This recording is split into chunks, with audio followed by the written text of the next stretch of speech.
Going because I'm conscious that recording in progress. It is after 1.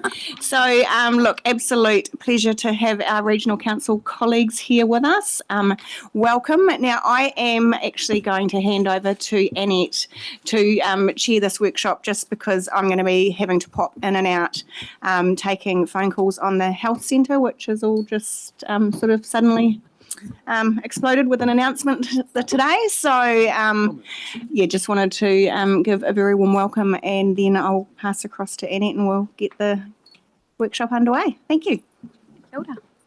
Thank you guys, it's great to have you here, and yeah, we look forward to seeing the model and our flood resilience planning. So I'll pass over to you, Hinaway, if you're happy to introduce. Kia ora, thank you, Annette. Kia ora tātou, thank you for having us back.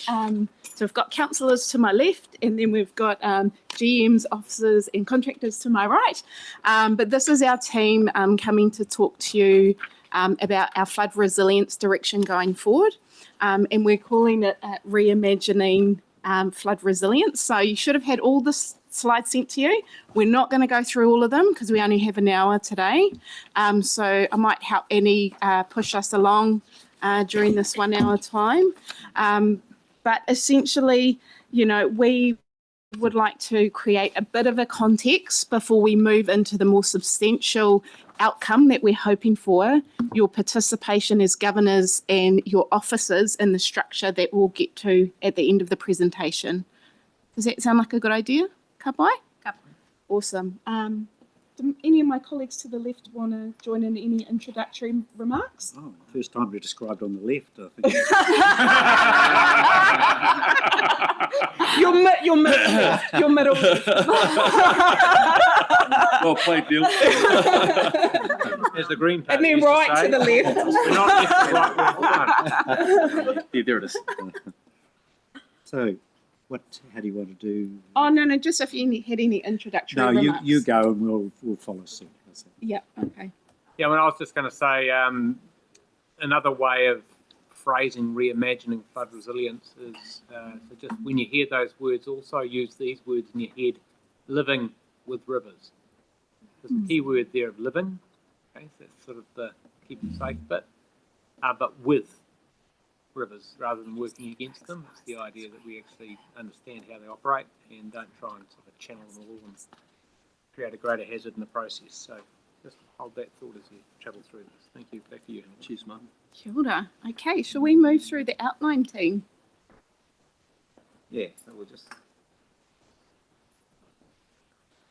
So really this was the outline. So I think Hinaway and our councillors will take us through some of the overall overview of resilience, what's happened since Gabriel, how does this specific piece of work fit into the greater work of the organisation, what are the various hazards that impact on Napier as a city, and what is the regional council doing in those areas in terms of natural hazards. So that will give a bit of a broad outline of what's been happening since Gabriel, and then we'll move into a bit more detail around our Reimagining Flood Resilience project. And again, the reason we're using reimagining is that we're trying to portray it's a bit of wide out-of-the-box thinking.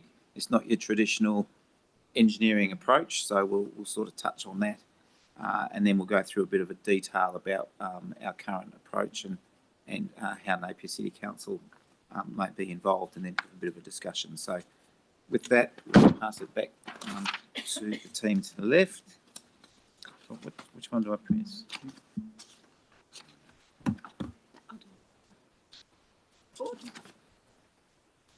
There we go.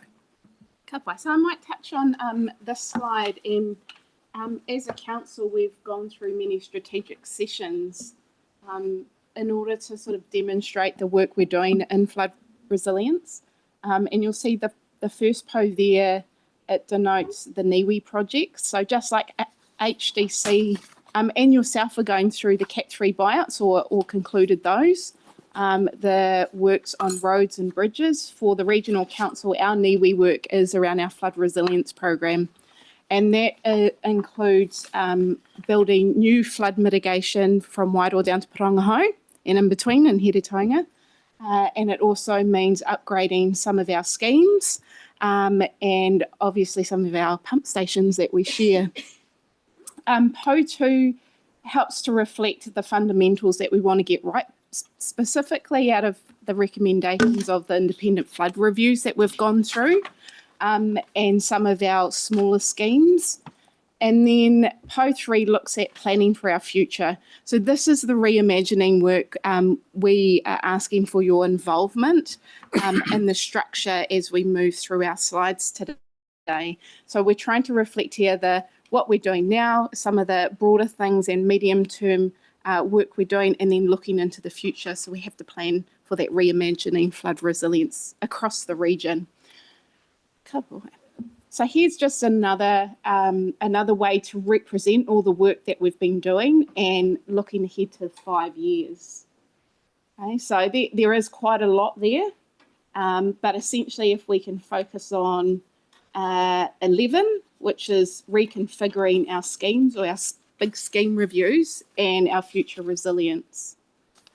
We could probably move on.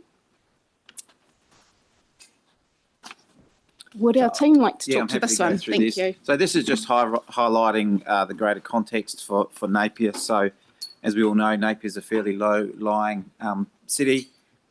There's a lot of change that's occurred both through the Napier earthquake in 1931 and drainage of land to make it available. So its current form is quite different to what it was several hundred years ago. And so we know that Napier City and the great extent of Napier is subject to river flooding, so that will be part of our main piece of work. We've also got surface flooding or drainage flooding, and just acknowledging there the work that the two councils have been doing together, where we both own and operate different components of the drainage network that provides effectively overland flow paths in larger rain events for Napier. And I think particularly from a Napier perspective, some significant investment going into the piped and open channel network along with the regional council, and also the coastal erosion and inundation. So that's places like West Shore, where traditionally we've partnered on around $400,000 per year of intervention at West Shore, and councillors and staff have been collaborating on the coastal strategy, which the regional council will take forward. And we've explained sort of some of the delays there. So we know that there's a number of issues, and both organisations have been working on those issues together. So that just gives a bit of a broader context. In terms of a bit of the detail there, the HPFCS is the Heretaunga Plains Flood Control Scheme. So the way to think of that for Napier is the Turaikuri River in the left bank and the substantial stop banks that we have there, and also acknowledging the recent investments in Taradale Stop Bank that really paid dividends through Gabriel. I think the outcomes would have been quite different had that stop bank not been updated. And there's some numbers in there which gives you the sort of scale of operating budgets, etc. In terms of the Brookfields Awatoto drainage scheme, we've got through our NIWI program, there's a $30 million investment into 3 of our pump stations, so Mission and Brookfields, both service that Awatoto area, and really changing that level of service from a rural level of service to an urban level of service to support that industrial estate. And again, the teams have been working together on that, and also acknowledging that as part of the other NIWI funding for the retrofitting parts of the Awatoto stop bank that have been repaired. We're planning to do some additional work to that stop bank to bring it up to a post-Gabriel 1% AEP standard. So we've got a lot of work going on there. Obviously with the drainage, both organisations are involved in that. We've both done investigations as to the work that needs to be done, and there's some quite big numbers on the right there, which explain the sort of levels of investment required to meet our levels of service around that 1% AEP. And the teams are working together at the moment to try and prioritise projects, irrespective of where they come from or who owns the project, to ensure that we have the efficient use of capital and we're delivering the most impactful projects first.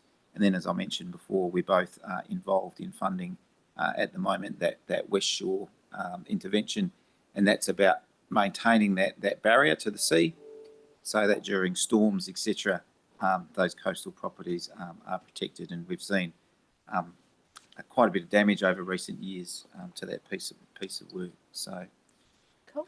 We'll just get the team to just describe and explain a bit more around where we sit in some Sure. context. So I'll go Neil, then Martin.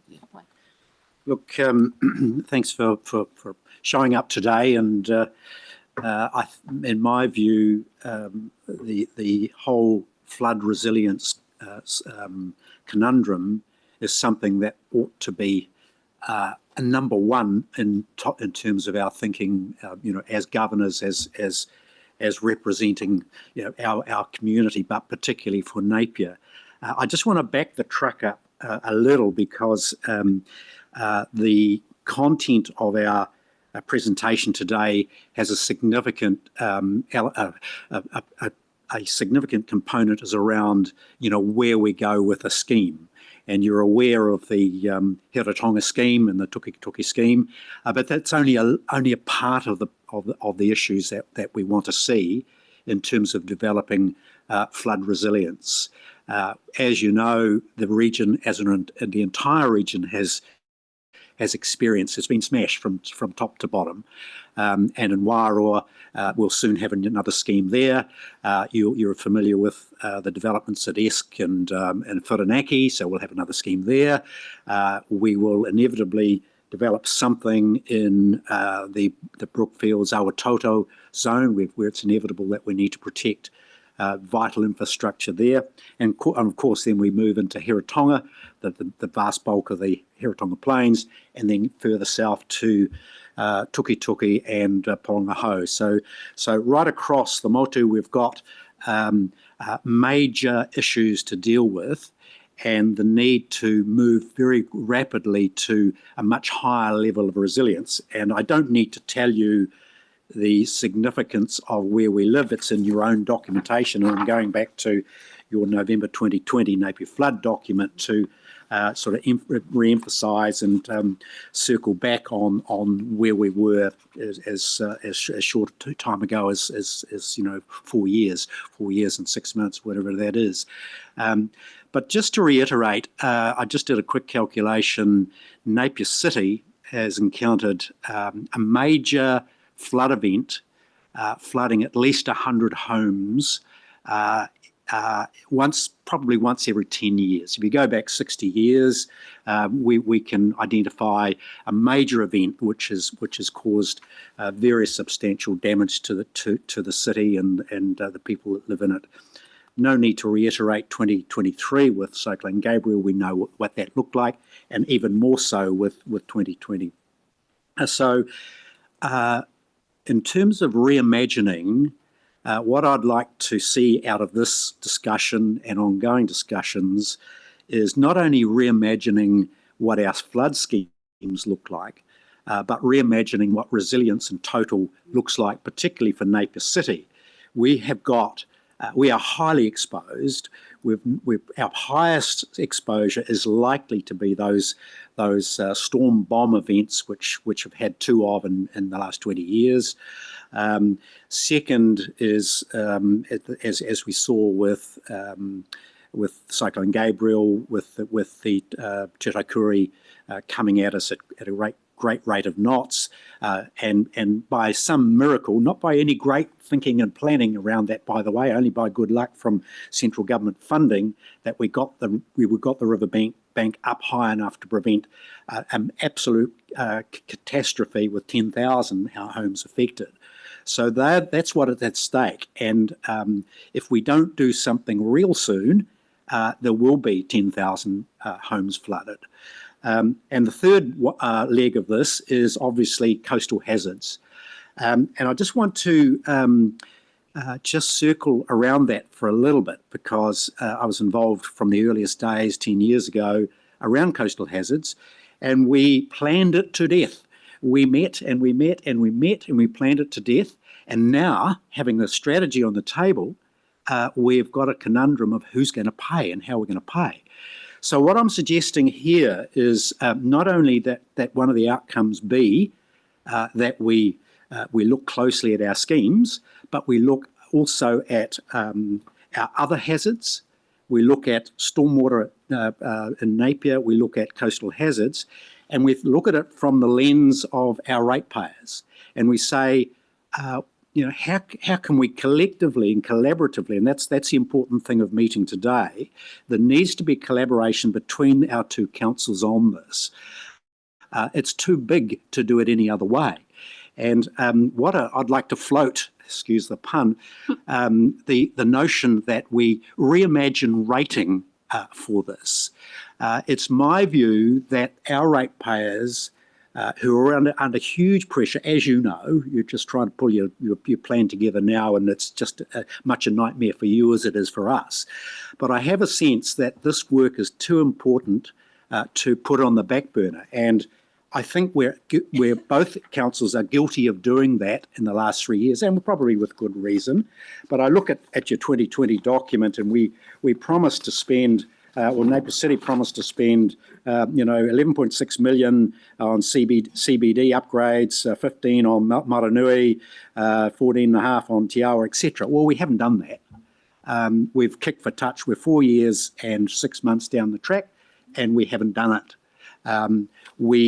On our side, we put aside $1 million to help out. We didn't spend it. We've got $500,000 on the table this year in our budget. We haven't spent it. So we're all guilty somewhat of sitting on our hands around this. So my suggestion arising out of this discussion is that we form somewhat of a working party. We talk about reimagining, not only reimagining flood resilience, but reimagining rating for it. Just as we see massive increases in our insurance cover, people, I think, are more willing to accept a value proposition such as protecting their lives and livelihoods in their homes, and we'll see a dedicated rate for this sort of work, a collaborative rate, I think is more palatable to the people of Napier. That'll do me. I'll pass on to Martin, and hopefully we can thrash this out a little bit further. No, I think you've actually really well covered that, Neil. I mean, there's a frustration, I think, because there's been letters sent. There's been all of the structural reforms with Three Waters, but the reality is that we're no safer now, really, than we were in November 2020. There's rivers and then there's stormwater, but it's all water and it ends up in the same basin at the end of the day. So if we can somehow off this meeting circuit break exactly how we go fund, coordinate and progress what was ultimately a Morrison Low review several years ago, that will be to the benefit of our ratepayers. I just wanted to say, you've touched on it, Neil, and you did too, Chris. Cast your mind back to COVID, the very early days, the shovel-ready projects. Chris was absolutely burning the candle, during that period, putting together those shovel-ready projects. And if him and James hadn't put up a bid for that stop bank, it would have been, it was a disaster. It would truly have been catastrophic. So I think that does need to be acknowledged, and it never is. Everything that bad that happened is all over the papers and in everyone's minds, and we're constantly reminded of it. But that was a true spectacular success. So if we think like that and we apply our resolve, we can do it again. Thank you. Okay. So we'll whip through a few of these and then focus on the main conversation. Probably just checking on time, whether we've got a hard hour or whether there's ability to go over. We'll see how we go. We'll see how we go. So we'll very much attempt to stay within our hour. So obviously the Upper Tuki scheme, less important to this table, but just acknowledging we're doing a similar activity with that community. And certainly on the Hetatonga scheme there, that picture with the blue shows the huge level of protection that's offered Napier. And if you look at some of the failure scenarios, Napier without that flood scheme would be a very different place. So it is quite a material discussion, obviously with this council and communities within Napier because of the importance to the sort of built environment and the economy within Napier. This just shows a rating map where the green is indirects, so they obviously enjoy protection of the transport routes and the ability to move around and the economy, etc. And that the grey bluey bit is the area that is directly protected by the works. So similar to the last map. What is a flood scheme? I don't think we need to go through that in too much detail, except to note that there is quite a difference between the high levels of protection on our big rivers, which is that 1% AEP, which is in any 1 year, there's a 1% chance that the infrastructure may not do the job, is the other way to look at it, and our drainage schemes, which typically have a much lower level of service, and our rural drainage is around that sort of 1 in 5 year level of service. So that's probably a salient point from that. Just on that, Chris, slide, though, the flood here at Taonga Park's about a 500. That's it, yeah, some small parts. Yes. So what do we do in a scheme review? So the first thing is why are we inviting communities and the other councils to be involved in this process? It's really to ensure that all of the views, these schemes protect your community. So we want to make sure those views and values are really brought into part of the discussion. So it's very much a departure from a traditional infrastructure review where we get a consulting engineer to do some engineering and come up with a plan and then defend that plan to the public, etc. So it is quite different. What we want to do is understand the effectiveness of the current scheme. And so the real main feature of this scheme review is to understand what happens in an over-design event. So that's what Gabriel was. The event far exceeded the capacity of the scheme to respond. And what happened was a function of chance. So where the water went was really a function of chance rather than a function by design. So it's really acknowledging that those over-design events will always occur, even with a 500-year level of service. We could have events that exceed that, and we want to know where the water will go or have preferential places where we can divert that water so we don't end up with really a function of chance. So we look at the levels of service and we ask questions, what should the level of services be? Should we have different levels of service for different land uses, for etc.? And we really want to identify a pathway forward. And I think to be realistic, the pathway forward for Head of Taonga may take several decades to deliver, depending on what we need to do. But at least we want to have a plan so we can start talking about how we fund it, who we need to influence, who could be third-party infrastructure owners, etc. And we need to understand how climate change and land use within the catchment will also impact that scheme and how we take those things into account. So that's effectively what we're trying to do. Our time frame is quite tight. It would be lovely to spend years working through all these issues, but really our best opportunity is to go to the 2027 LTP and then be able to discuss with the community what are the pathways and options forward and how much that might cost. So these are the recommendations which I'll hand to Louise to take us through, just reminding us again why we're doing this. So Regional Council did invest in an independent flood review, and our council has taken all those suggestions, recommendations on board. So it's just a reminder of what those are. So Louise. Yes, so this project has really come from the recommendations in the Hawke's Bay Independent Flood Review. There are 4 recommendations that specifically speak to this, and I might just take a couple of minutes to read through them because they're quite pertinent to why we're here. The recommendations state that when designing new flood management works or improvements to existing schemes, HBRC should consider the evolving best practice of making room for rivers in terms of lateral erosion of floodwaters. For example, secondary systems, including spillways, diversions, and storage areas, should be considered with the objective of directing floodwater to identified areas with the lowest consequences to the communities of Hawke's Bay. In addition, these solutions should have known performance in super design events that enables effective management, including precautionary evacuations where appropriate. HBRC should communicate and collaborate effectively with communities, mana whenua and stakeholders in the development and implementation of flood risk management solutions for areas subject to flood risk. HBRC should make more and better use of local networks and knowledge that exists within communities as it leads the process of developing comprehensive flood risk management solutions and implements the physical works needed to improve flood resilience in Hawke's Bay.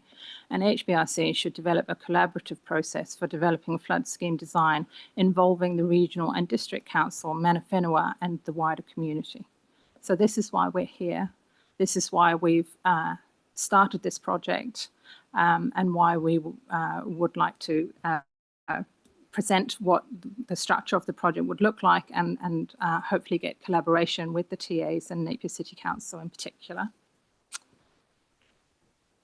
I think the critical line is the very last dot point there. The thing I would change is from developing a flood scheme is to developing flood protection or flood resilience. So it's for Napier City in particular, that's the most important thing we can do as governors is come up with a very proactive approach to flood resilience across the city. And I think that's the most important contribution we can make to delivering on those flood review recommendations.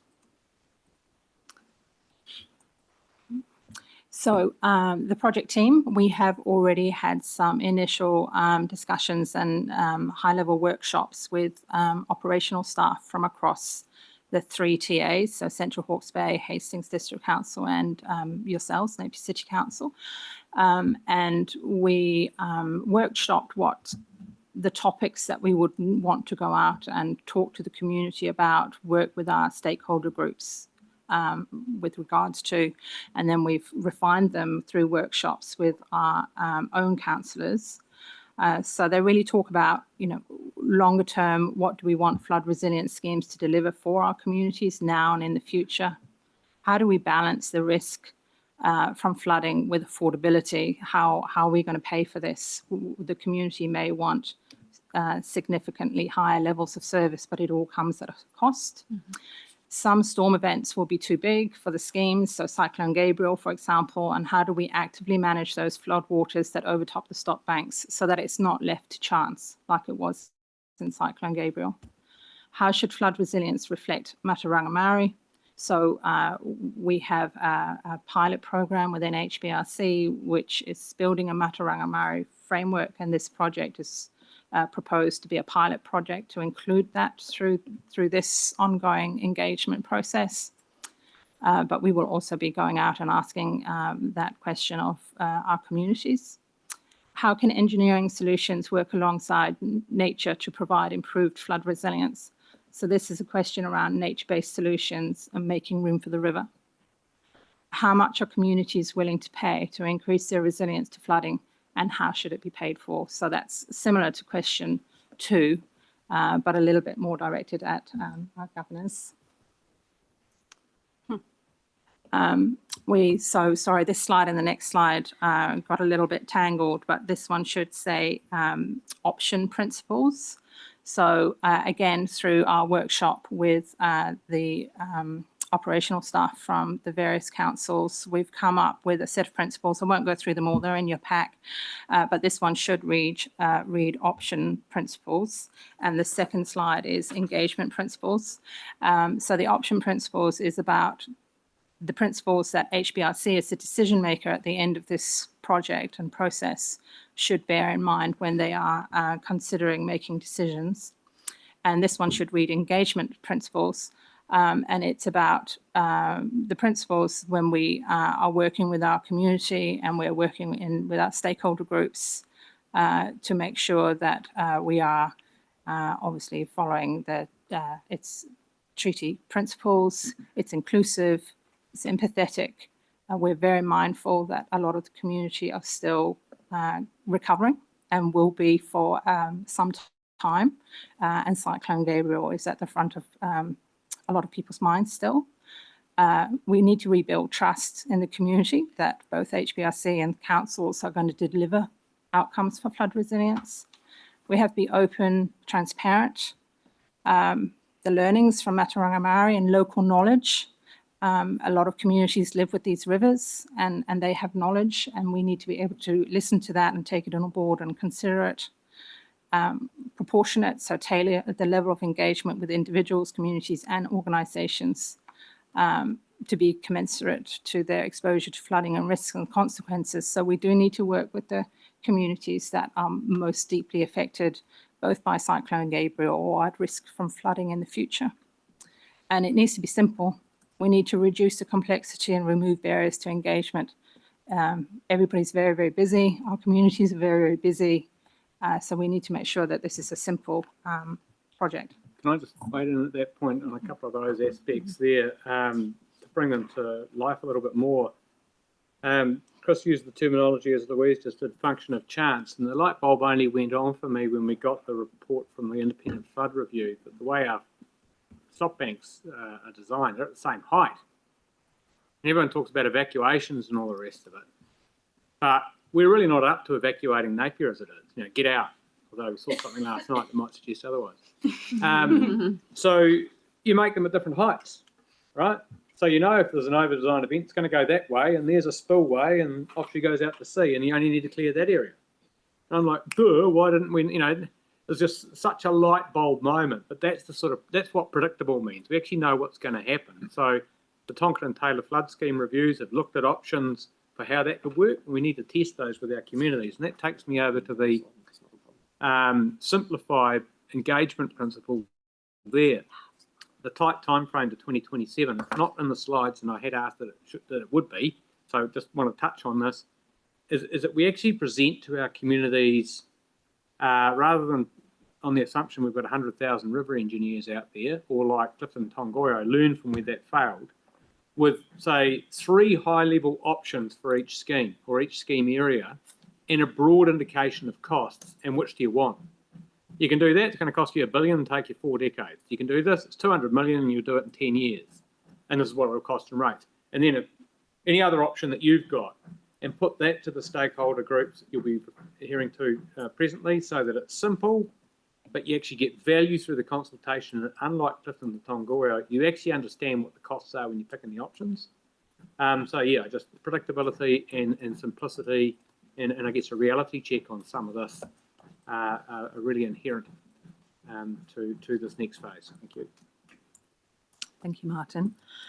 So we are currently in phase 1, which is the design phase, and Simon will talk more about the specifics of that in a moment.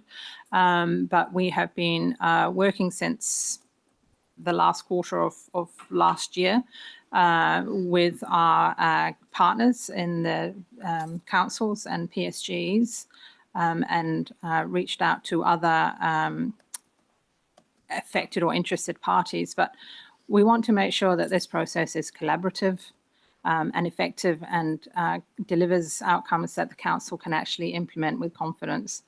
And the way that we can do that is to secure support for HBRC from our partners early on in this process, and that those key partners are brought in, and we have good relationships from the outset, which is why we're here. And we need to make sure that the community supports those proposals for when we get to our long-term plan in 2027. So before I hand over to Simon, this is just the progress that we've made to date, which is the stakeholder engagement. We've had initial conversations with Mana Ahuriri and Tamatea Pokai Whenua and Ngāti Kahanunu as the PSGEs that are concerned with this areas for the 2 schemes. We're here today in Napier City Council, and we've been working with staff. We've presented to Hastings District Council and worked with their staff, and we've given a presentation to Central Hawke's Bay District Council and worked with their staff. We've also had conversations with Kiwi Rail and Waka Kotahi, because the outcomes of this project will have implications for infrastructure. And we've met with a representative from the Awatoto Industrial Action Group with regards to the scheme that is a joint project there between Awatoto Industrial Area, HBRC and NCC. Thanks, Louise. A couple of slides to go, and I guess this gets to the pointy end around the ask and the invitation from today. So I might skip over this because this next slide actually covers it as well. This is how we've shaped up the way the project will roll out. As Chris has mentioned, our target, I suppose, for a tangible outcome is HBRC's 2027 LTP. So working backwards from there, as Louise mentions, we're right now in phase one, the design phase, about making sure we get the project design right with our partners. So before we start, we're aligned on how we go about this work and how it's going to roll out. That runs through until June, so there's time still to work through this and fine tune as we go.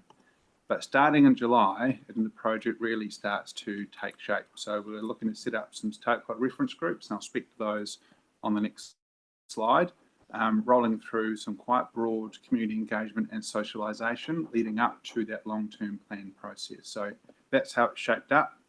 As Martin mentions, this is quite short and sharp as an engagement approach, given the scale of the questions we're being asked to work our way through.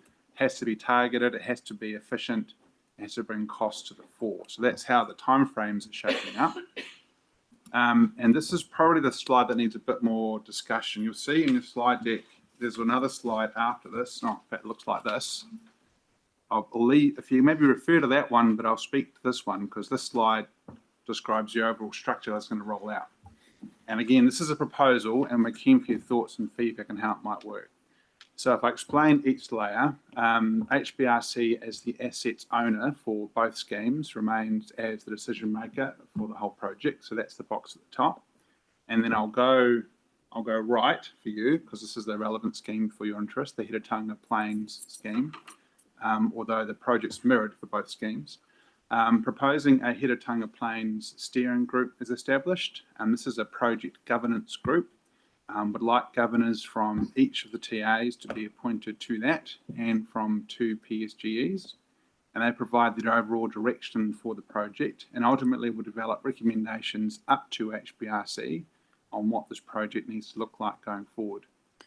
The key driving force for community engagement is the stakeholder reference group, which will feed up into this steering group. And here we're looking to focus conversations very much on values-based advice. They'll be supported by technical advisors, but I'm not looking for a panel of 50 river engineers. This is much more about community-based advice, broadly constituted, broadly representative, but there to really help guide these big questions we're trying to help answer in terms of this overall scheme. Underneath that, and recognising that there will need to be some much more targeted discussions of specific areas. It might be a place-based conversation about a spillway, it might be a sector-based discussion like a primary sector group, it might be mana whenua type conversations. We've made space for these focus groups to sit underneath the reference group. We've been deliberate about not trying to find those just yet. The idea is to kind of start the project, work out where some more focused conversations may need to occur and provide space for that. And sitting in the middle there, that large blue box is a technical working group. So in there will be staff from each of the TAs we'd like to have involved alongside PSGE staff, providing really that technical engine room for the project. So that is how I would like this thing to be set up. I guess we're really keen to hear feedback around the structure and your participation in it. That's a key question we'd like to go through today. So I might just pause here. Actually, it's a pretty good time to pause and talk about the structure and your thoughts on it. Oh, thank you very much, guys. As you were talking, Simon, I did just want to, I guess, clarify for the table the scope of the proposed structure. So you kept saying the project, and the project is to develop the scheme design and or resilience in collaboration with the partners as a result of the recommendation that's come out of the review report. Is that correct? Like, how do you define the project? So others may chip in here, but for me, these 6 questions really define the scope of the project. So we do have these large schemes that are there. I've been there for a very long time. Over time, they can be modified and changed, but largely we have a substantial asset that is there and needs to be refined over time. So once we've been through the scheme reviews, worked out current level of service, then it's about what's the future look like for these schemes. And these 6 questions, in my mind, define the scope of what we're trying to work our way through. So the ultimate outcome that we want for our LTP is a roadmap forward that has broad support through the engagement over the preceding years. That will that will be quite different from our traditional approach. We think will be quite different from our traditional approach of just building everything higher and higher. It may not necessarily be fully infrastructure based because we have other mechanisms to make people safe, and so that's also why we're after some broad input as to some of the best interventions for certain land uses or certain locations. Yeah, like I think if you're having to ask that question, we clearly need to lift our game in terms of explaining it, and that's why. And I'm not, this is honest feedback. The PO3 idea is that this is really that longer term. Think 3 decades is what we're talking about here to learn to live with rivers, right? So the project is, as Chris just touched on, a much more ambitious, creative, future-focused, resilience-focused approach to basically dealing with the river side of it. In the centre of that, there's the stormwater side of it. Because as I said before, everything flows into a basin that's called Napier. So we need to adopt that same kind of level of ambition and reimagining in the way as Neil described for the stormwater part of it. So that's part of it. But I think what a lot of this is focusing on here is the rivers side. That is the key project. At the end of the day, we've had a massive managed retreat exercise here, probably one of the fastest and most effective in human history. Certainly in a Western democracy, 3,000 properties in 2 years. It's phenomenal. Auckland's still floundering in it. But if we're going to do these spillways and have predictable schemes that actually, so we can predict how to manage floodwaters and know where to evacuate rather than the whole city, someone's land's going to be bought, right? Mm-hmm. They might not want to go either. Mm-hmm. That's where there's huge cost in that, and that's where the engagement comes in. And the need to ask those people who live in those communities how they think it could work. So that's the project. I don't know if I've added any more flavour to it. Thank you. I think, you're right, Neil. Well, if I could comment on this, I mean, this is all important things to do, this reimagining project around the schemes. It makes my eyes glaze over. I know it's the happy place of planners and staff, etc. That's where they live. And yeah, sure, we need to get on to it. It's probably $1 million just to do this. But what I think we should do as a group of governors and councillors is reimagine how we go about things. Sure, we put this project in play, we do the consultation that's demanded by statute around it, and we get on with that. But then there's this other piece that recognises Napier City's particular issues, and this is something we can do as a group of governors of the city, and get on with it. We can't wait to 2027 and then to implement a plan and do nothing in the meantime. And that's probably my point. The clock's already running. The next event is next Tuesday, actually. So we're needing to do things. We've got, for example, the operating model for our stormwater. We've got to do something about that real soon. And yes, we've got the response from your staff around what the issues are, but we need to look beyond that and say, irrespective of Three Waters or the structure that comes down, at the end of the day, Napier people are going to pay, and we need to set up and get going on what we're going to do around our stormwater network, how we're going to improve it. If I can take you to PO2, which is the fundamentals, and if you do a bit of homework on that, you'll see that our current spend on the schemes for Napier City, direct and indirect, is about $2 million. How many, this exercise we've talked about in terms of the project will tell us how many more millions dollars we're going to have to pay for that. The next one, the Brookfield Awatoto, we know we have to spend money there, currently 200,000. You can bet your bottom dollar that we won't see much change out of $1 million for that one. Napier Meani drainage, etc. So what you're seeing there is the current state is about $4 million of direct and indirect cost to Napier ratepayers. We need to work through collectively what the total cost of that. For example, you're going to spend 200 million just improving to 1 in 100 on the stormwater network. So you start to add those numbers up, and then between us, we come to a position to say, how are we going to pay for this?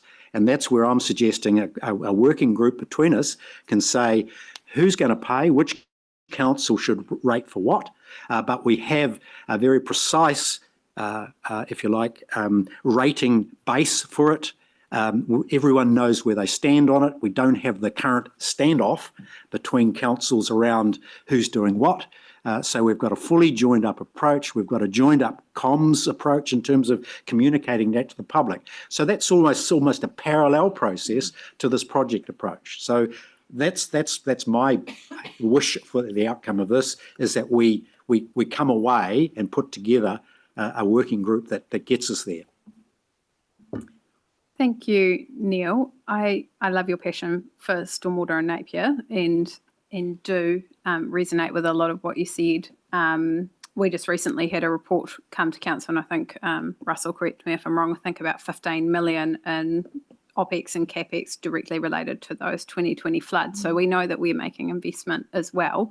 But what I'm hearing is the need to come together in terms of where that investment sits, make sure it's collaborative, and also come together on that future planning. So that what next?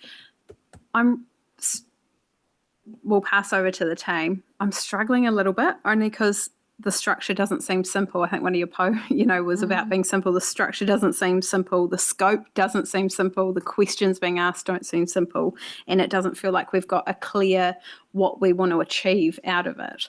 And I think there's a lot more work.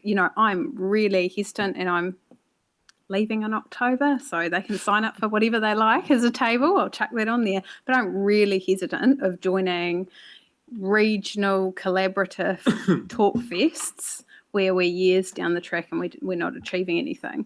And that looks really complicated to me. And what are you going to achieve? And by what time frame? What are the questions being asked? Like it's very talky, not doy.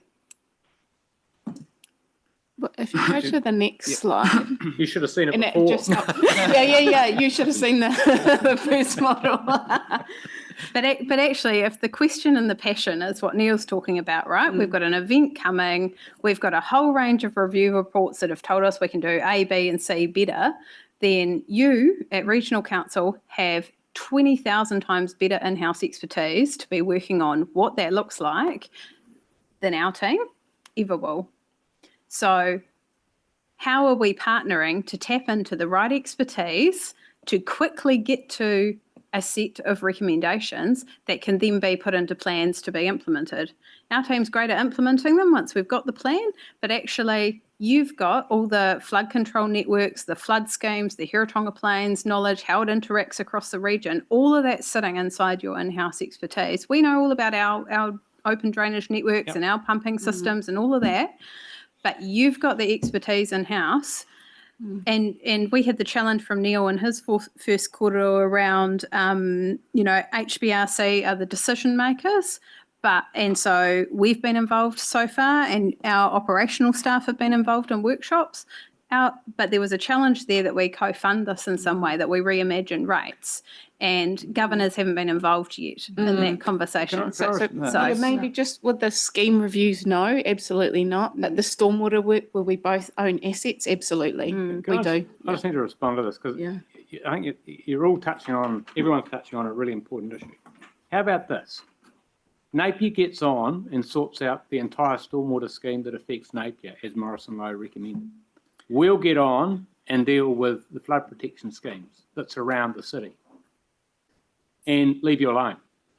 But then don't come back to us, as we won't come back to you and say you stuffed it up and you didn't consult us.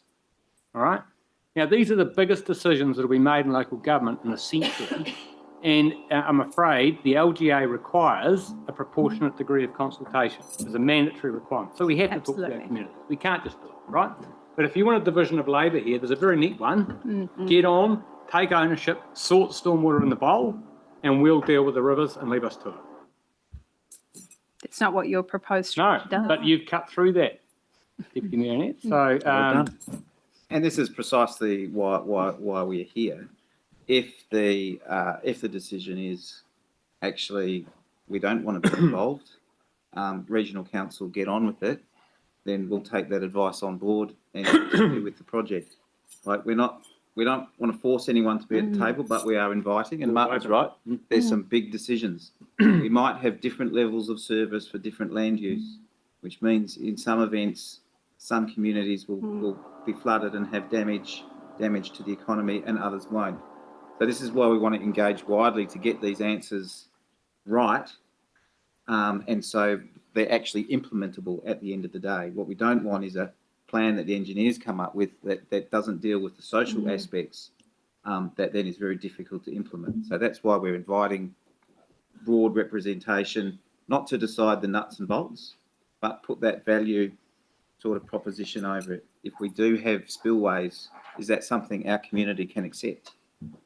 What sort of compensation arrangement should be in place? And we've got examples in the Netherlands exactly that we can talk about.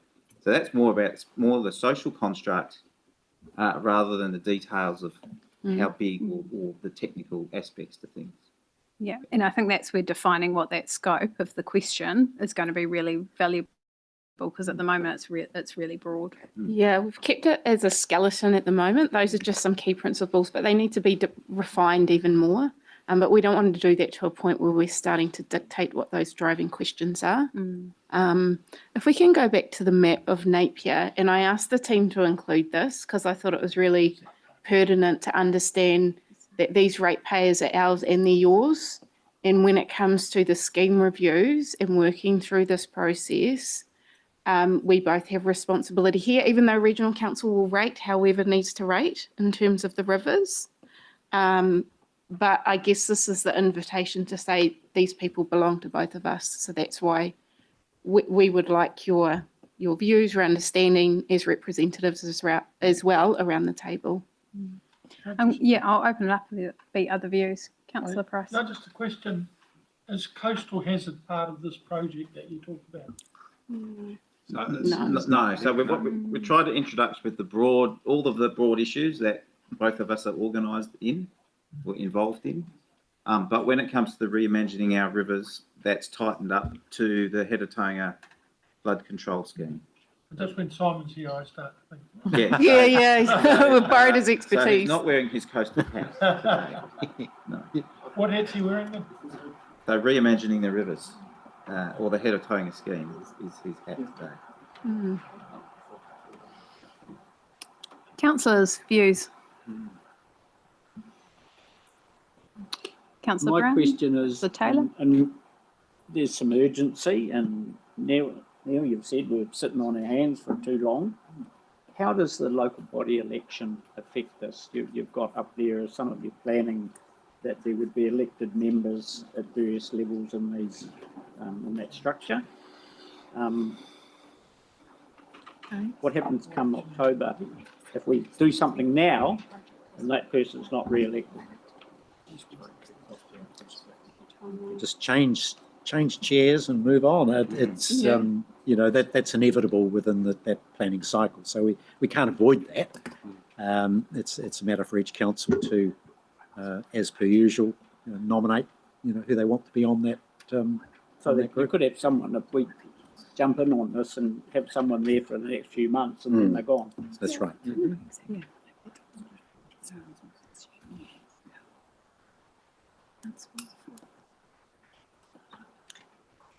Councillor Brown. Well, look, having sat on a couple of the regional committees, and I get where Annette's coming from, it doesn't look simple, but that's because it's not simple. It's really, really hard stuff. And it takes the viewpoints of many with different political views and different areas and people that they represent to come together to work this stuff through at a social level before we can go out with funding requests or just put something out. I like the way Chris is saying, like, our previous processes have been, we get engineers to design stuff and then they have to defend themselves to the public, as opposed to getting the public in first and letting them help to shape what the engineers go away and design. And so I think what you've come up with is a much more logical structure and method in terms of actually seeing a project through to success. So I think it looks good. Yes.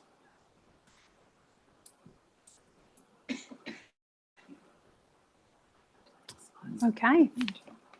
Not sure if any of that was able to be We got pulled any together further? at your end. Yeah. Yeah. Well, maybe the next steps then, I guess. So from here, we are taking a paper as staff to HBRC at the end of this month. And that would be our sort of check-in with councillors to make sure we're on the right track and get direction to go forward. And then we're really into, assuming that goes through, we're really into setting up our structures per that diagram on the earlier page. And I guess from today, we're really keen to hear your feedback before we go to councillors next week. Is it next week? It is, isn't it? It is next week, yeah. Are you in? Does this look right for you? Are you willing to put your staff and councillors into this structure? We've asked similar questions of Hastings and Central Hawke's Bay, and working with PSGs on the same question as well. If we get some good direction that this is the way we want to go, then we'll proceed. If not, then we'll need to reconsider. But I guess from today, we're keen to get that guidance on where council is standing. We can do that. Sorry, Yeah. and my apologies because I've missed the bulk of the conversation. But just from my perspective, I'm not comfortable giving you that direction today after an hour with you, and I'm going to need to be debriefed by the Deputy Mayor as well to bring me up to speed. So I think it's probably more a case of we're going to have to take this away with us and actually have some time collectively, and then we can come back to you with, yeah. I think a key specific question is, do you want to be involved in the steering group of the City Council role? That was one of the specific asks. I think we've got the message. We need to define the project better so you actually know what you're getting involved. But I think we all need to get our heads around stormwater and rivers interface, let alone coastal hazards. Just a clarifying question, because I agree we'll take that away and have a conversation internally and come back to you on it. Do you expect there to be funding required for that? You've got a technical advisory group in there, obviously staff time commitment, governance time commitment. What is it that you see participation looking like funding wise? So we're not asking for any funding towards this particular project. It's really engaging with you and your communities to look at those broad perspectives. So we're not asking for a financial contribution. So it's time commitment. Time. Okay. It's time, yeah.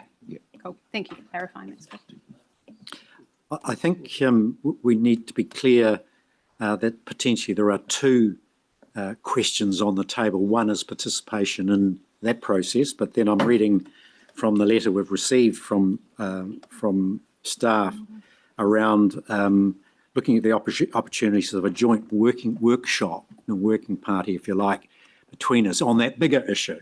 So in my view, there are two parallel processes or questions to be asked. One is I'm particularly interested in is the other one, and not the, if you like, the schemes process, but in addition to that, how can we engage with stormwater and other flood resilience across the board and get on the same page in those things and address some of the issues that have been laying on the table for so long. So if that's possible, that you can consider those two and come back to us with some sort of response on a parallel process or two types of discussion and collaboration, that would be great. Can I just, do you have a preference on ownership of the drains around that yet? Around or in? Or what decision we should make? What you would like to make on it? The Morrison Low report, you mean? Urban, yours, outside ours. Are you answering the question? Yeah. Urban What was hours. that? urban yours, outside ours. And I understand there is a report, but we've moved on a bit too since that was done, and are you still the same view? Yeah, the logic of it is in our view, which we've set out in communications, is that those urban waterways, both piped and open water, are probably best aggregated under one operating system, so everyone knows where things stand. I mean, if it's not possible from Napier City, I still think we should drive the operating platform anyway as one. I'd like to look at that option. If it's not possible to merge that, so whatever it takes to get consistency and momentum going on that network. Looking at the investment, how much do we need to put in? Where are you going with your investment processes? But doing that as one entity, because that's what it is. The water doesn't know any difference between our pump station and yours. Yeah, and like we understand the CCTO structure to be formed and things can be worked out. So we understand that timing, but I guess what we're offering is we'd like to see levels of service improvement where possible alongside yourself, given that there's two entities. So that's the offer made by Louise for us to get together in a workshop situation, which we really want to do and take that up. Councillor Price, Just to then follow the up that, I Richard. fully understand we need to make a decision so that we can move on, and I just wanted to reiterate that your preference was still what it was. Yeah. Thank you. Your worship, then Councillor McGrath. Thank you. And I was actually just going to refer to the letter that I know Louise has sent to you, and that outlined that we still had a number of questions and were seeking additional information. So my understanding is council officers are working on that at the moment with a view to us coming together in a workshop. So that's sort of the guidance that we've given, the direction that we've set with regards to this.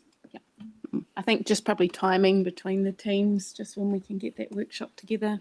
But I think everyone's agreeable to do that. Thank you. Councillor McGrath. Just through you, Annette. I guess I'm just trying to break this down a little bit. You're looking at the stuff between two rivers. We'll call it urban, even though you could be out the back of Miani, is that we take over, or it's handed across to us. Now, does that include the likes of the typo stream and various bits like that, or are we looking to take it in bits and pieces, or is it the whole shebang? So just to clarify, we're not talking about this particular project structure here. We're talking about the operating model for the existing urban drainage.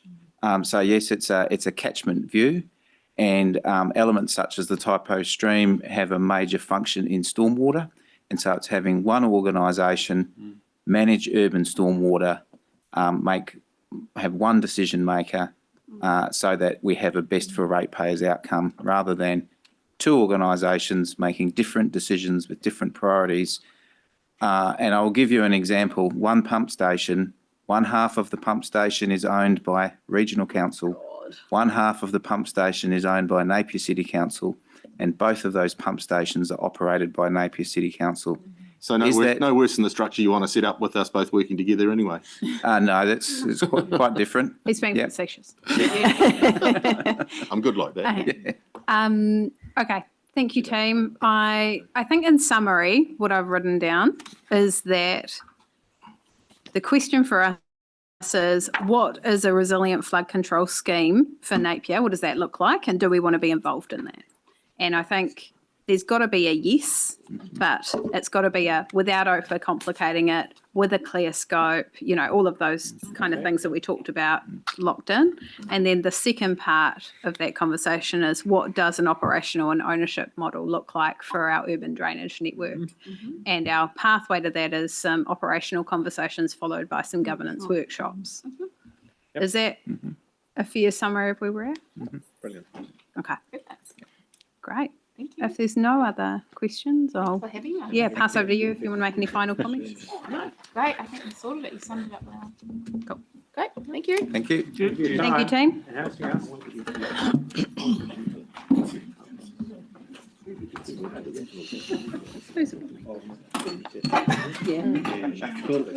Just pull it over. Can you hear me now? There we go. So who is Awatoto Industry Action Group? Well, it was a group of the larger employers or asset owners within Awatoto, and it's made up of following organizations. So Woolworks, Hawke's Bay Protein, the owners of the Ziwi assets, known as Hapai. We've got Bremworth, Ravensdown, yourselves, Napier City Council, also Unison. And we do keep Mana Whenua representatives, including Mr. Tareha, in our loop of communication as well, representing the Ngāti Parao Hapu Trust, right, Chad?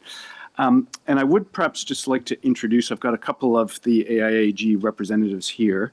So I've got Amanda Bignell from Hawke's Bay Protein and Tony Cunningham from Woolworks.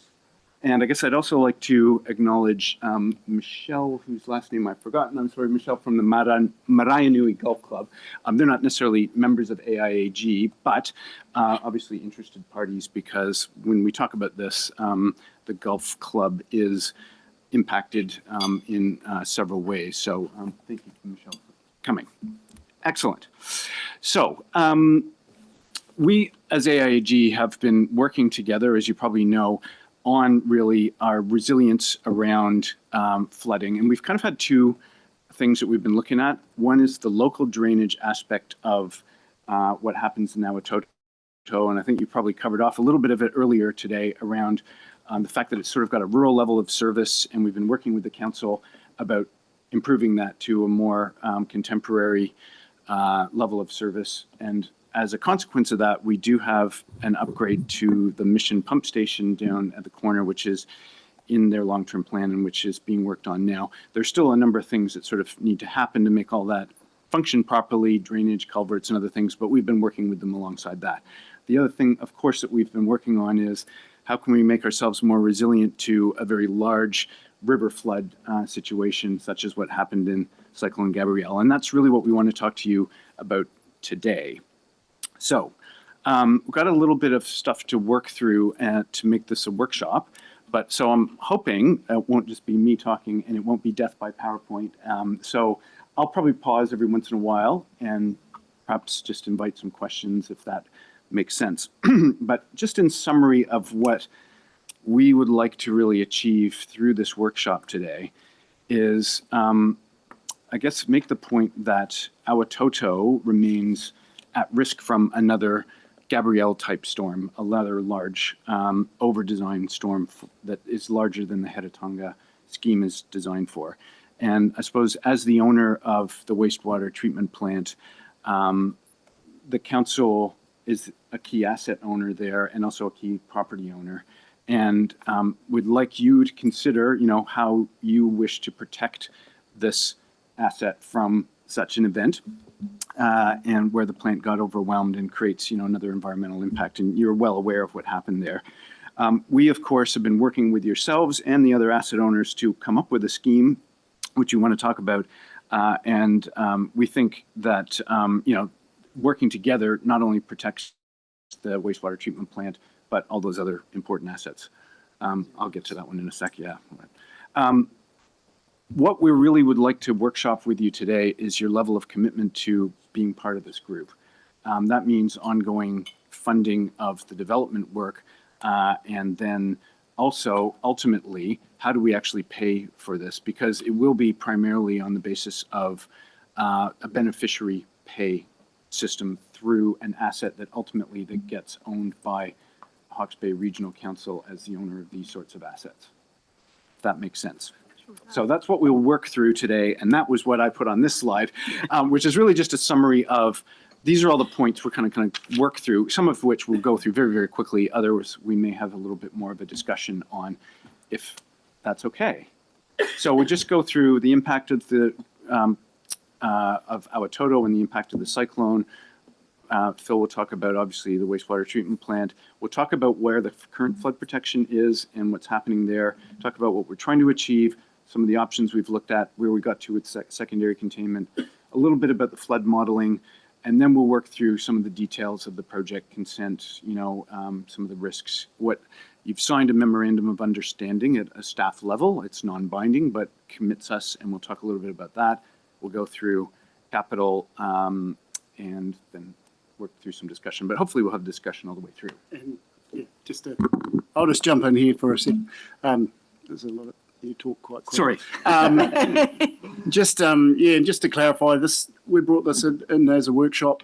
The intent was to bring a decision paper to the council around how we commit to this project, and really the outcome of today should be we go away with a list of questions that we can answer to bring back answers, for you guys to make a decision. Yep. So that's about it. And I will let Steve do almost all the talking, but if you've got any questions for specific to our assets, then and our involvement in this group, then I'm happy to chip in. Yeah, and I would really like to make this as much of a dialogue with yourselves, so hopefully it won't be death by PowerPoint. So, but I might ask Tony if I could to do this part. Tony representing the businesses. This is where we're just going to talk a little bit about what happened in the cyclone and really the importance of Awatoto. So if that's okay, I think you might need to come up and be at the mic here. There's a free mic behind you, Hayley. Oh, all right. I'll just switch spots and you can stand there, yeah. Is that all right? Okay. If it's plugged in. Karaoke. Oh, great.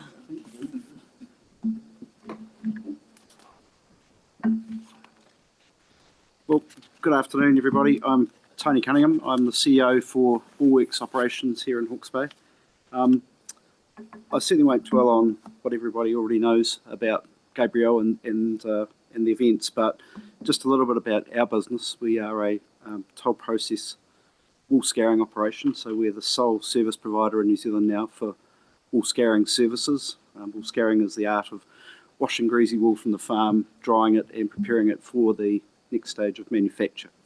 So we're a high volume 24/7 business, sites at Awatoto, Clive and also Washdyke and Timaru. And between those three sites we process about 80% of the total wool production in New Zealand, which is about 100 million kgs, of which the other 20% is actually shipped offshore unprocessed in its greasy state as it's grown from the farm. So February being the middle of our peak season, we are a seasonal business. We're a toll process operation, so we completely rely on volumes coming to our door. Our main customer base is the wool exporters of New Zealand, and so as a service provider, we're expected to scour the wool that comes to us in order to keep the supply chain intact globally for New Zealand's wool. When Gabrielle did hit, that obviously ceased our operation for a total of 15 months. It did cause a significant impact on the supply chain globally. We did manage, and it wasn't easy, to make sure that none of the mills using New Zealand wool around the world actually ran out of wool. There's a few that got very, very close, but we were able to actually move quite a lot of wool to the South Island to process in Timaru to make up that volume gap. And also we had the wee small plant at Clive on the main road, big white building, about a third of the capacity of the Awatoto plant, which would normally be running 24/7 at that time of year, was able to pick up and scour a bit of that volume. So overall, the supply chain we kept reasonably intact. We did lose some market share to those greasy exports, so we saw quite a spike in the amount of greasy wool leaving New Zealand because simply we just couldn't get to it in time. So at our site we had 2 metres of floodwaters through, which in itself was quite a large problem, but also it was toxic. So it brought about all of our neighbours, the stuff from the neighbours, so chemicals, sewage, toxic waste, which sat inside for 12 weeks before we could clear and then get inside and see what the damage was. So the good news is we're now fully rebuilt. We were well insured, and so our insurers worked very well with us. We managed to maintain all of our staff. The ones that wanted to go at the time went. The rest we were able to employ either in Timaru or retain them as clean-up crew here in Napier. So without taking up too much time, really just wanted to give you some context about where we are. We're 150 employees, full-time employees in total. We are obviously a large employer here in Awatoto, and being a significant service provider to the industry, it's absolutely critical that we maintain our 24/7 operation here so that we can add value to New Zealand wool here in New Zealand. Very good. you want to talk a little bit about the other businesses, or shall I? I think better, I talked to Woolworks and I'll let Stephen Sure. be the moderator there. Yeah, no problem, no problem. All right, thank you.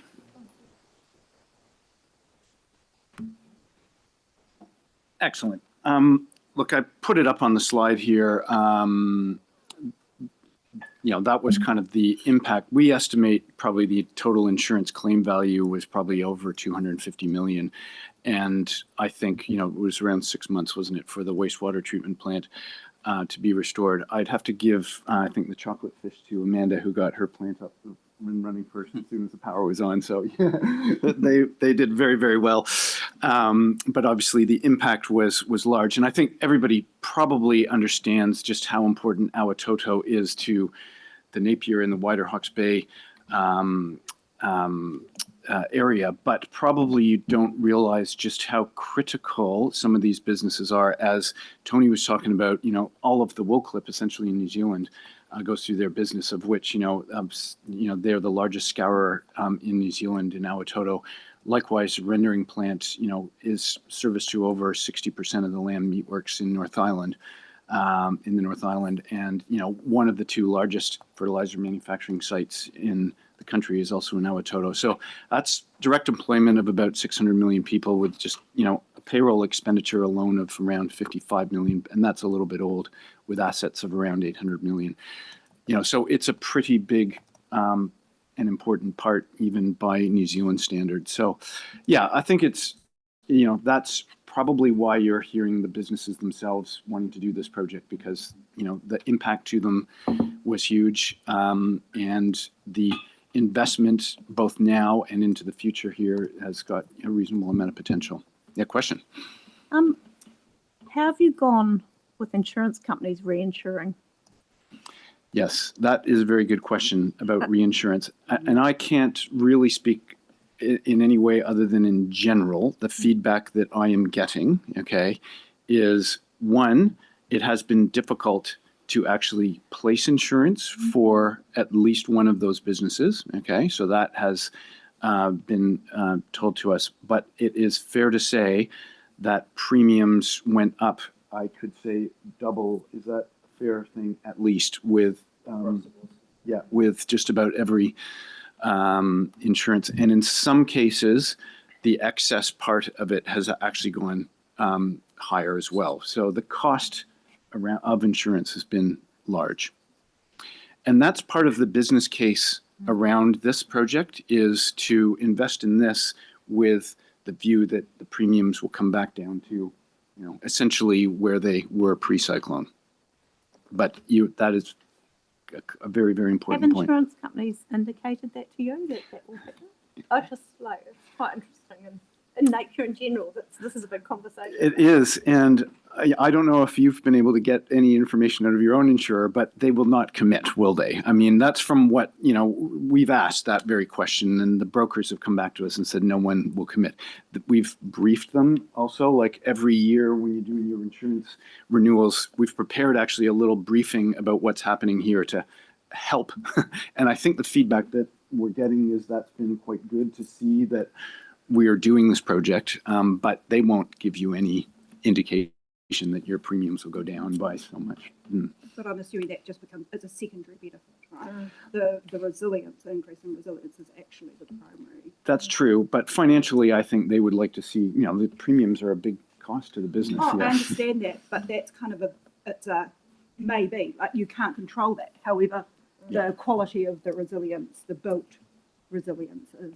Yeah, because even when you are insured, in its own. even if you are insured, the impact on your business of these sorts of events is massive, and you can't monetize that, can you? I know markets have been lost, and other things, as Tony said, a lot of greasy wool went offshore, and other things happened. We imported fertilizer at Ravensdown. There's all kinds of things that, had to happen to keep things going. Yeah. Okay. Were there other questions at that point? This is where you get to talk, isn't it, Phil? Oh, this will be brief. Given we've been through this collectively a few times, but again, we suffered some pretty major damage. A majority of it has been electrical, and just getting equipment recommissioned safely. Basically 6 full months to get full treatment back online, and to date, insurance payouts are in the 5 to 6 million range for the treatment plant. We're expecting a few more to add to that, but it won't be exceeding that by a lot. But yeah, it's. I mean, I guess from our point of view, it's put a lot of. It is a stressful process. There's a lot of pressure from the community. There's the environmental impacts that some intangibles that you can't really put a price tag on of how critical that plant is to our city. So yeah, I guess we're here. The fact is, we know our wastewater treatment plant, one of our most critical assets, is vulnerable to this specific risk, and we're here broadly supporting this project. There used to be industries along the waterfront there, and I saw plans for housing. This is probably outside your area, but is anything happening there? Is there any developments planned? Yes, they're not strictly part of our group because they actually weren't as affected by the cyclone on the east side of the state highway. I think we've seen it. There is a proposal where some of those houses are to redevelop that site into a storage facility, which I think is what's being consented or has been consented. Is that right? Yeah. Does Russell know? No, sorry. Yeah. Okay. I was unaware that it had been consented. I thought it was just in the application. It may well be. I stand to be corrected. I'm not sure. Yeah. Okay. We've seen the proposal. Yeah. Was there any other questions in terms of the asset that you own? Another point, I guess, really is you've got a considerable amount of land in and around the wastewater treatment plant that's Napier City Council land. And when we put the diagram up, I can probably explain that a little bit more. So here's where I'm just going to briefly talk about, well, where are we today in terms of flood protection, right? So the council thankfully moved relatively quickly and reinstated the stop bank, which had failed and which really was what caused the flooding. And you saw in those previous pictures, all the wood waste that dammed up against the river. So right now, the district or the area is protected by this. That's the single amount of protection. And it is protected in theory, or the design is to a 1 in 100 year flood. And that was what they understood to be based on, the floods that they had seen until Cyclone Gabrielle. And now there's been a recasting of the return periods of these floods, which, has meant now we understand that the current level of the stop bank actually is providing less than a 1 in 100 year protection post Gabrielle. Of course, everybody thinks about these return periods and, it's in the news and everything like that. What does that mean? It is kind of artificial. You sort of think about it, well, there will be some flood, who knows when, that will overtop this. Could happen tomorrow, it could happen in 100 years. Cyclone Gabrielle, under the new numbers, is around a 1 in 400 return period, is what we understand. The council have done some modeling of the whole Heretaunga Plains scheme with the view to looking at what would happen and should happen in the event of a flood that exceeds their design criteria. And that the purpose of that then is to look at what improvements they can make to the scheme to make it more resilient. I'm not sure that there's any current policy to improve the level of service of the primary system, but they are looking at perhaps doing something with that stop bank to take it back up to a 1 in 100 year post Gabrielle. But that is just part of the overall scheme review. No time frame, nothing on that we understand at this point. Yeah, and we'll come back to this a little bit, but any questions on the sort of existing system? Because we could go into it a lot. Oh, the only other thing is I understand they will start to consult on the wider scheme improvements probably in the winter. I think July or something like that is what we understand. But again, like our advice is there's no budget to do any more improvements at this point. They're going to start consulting to kind of come up with a priority. So our assumption is, you know, decades till we see anything really improve. The other thing is the mouth of the river is known to be the problem, right? So the bridges, the width of the river, and so until that gets addressed, this is what we have as our primary protection. So again, I won't dwell on this, but really we come together, as I mentioned. Our goal is really to see, can we protect our assets and the critical infrastructure up to a 1 in 500 year, and what can we do about it? And we want to obviously work together to come up with a cost-effective solution. And I will say this right now, and I'll probably have to say it again. You know, I do want to recognize Russell, Louise, Phil, and others within the council. You know, you have all, and Bill and Richard Minica before that, and everybody has been super helpful with this project, being part of the team. I know you've put a little bit of money towards helping us, and I really do want to acknowledge and you know, thank you for everything that you've put into this so far. You know, really, you know, you can't do this without working together, and we've been really appreciative of all the time and advice and everything else that's been there. So I just want to say that. And likewise with Hawke's Bay Regional Council, I mean, they got a million things on the go, but they have been able to engage with us on this. So, you know, it has been gratifying to see that.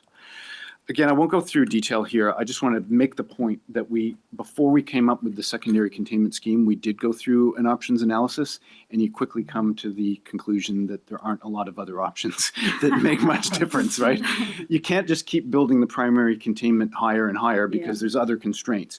You can't, if the water comes in there, direct it somewhere else because we're at the low point, you know? So, you know, I won't go through the options analysis with you, but I guess I just wanted to let you know, we haven't just automatically gone to the solution. Right.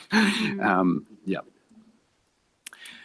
And this is the point, I guess, where we talk about, well, what do we really talk about in here? And I've got an Italian background and I use my hands a lot. So I'm sorry, Phil, but I want to go up to the screen and point, but then I know my microphone will come with me. So what on the right you see we've been going through a number of options. Stephen. There's a pointy thing. Yeah. Do you want the microphone? Yeah, sure. Do you want the pointy thing? Why don't I might take all our Take eyes. both. You can wander up. You can have a laser. What would you rather? Move around, then we have to watch you. Yeah. You know what I mean? Yeah. Then we watch Yeah. you, we follow you around. Yeah, yeah. Right. So this screen, yeah, we can have both, the laser and the hands. Okay.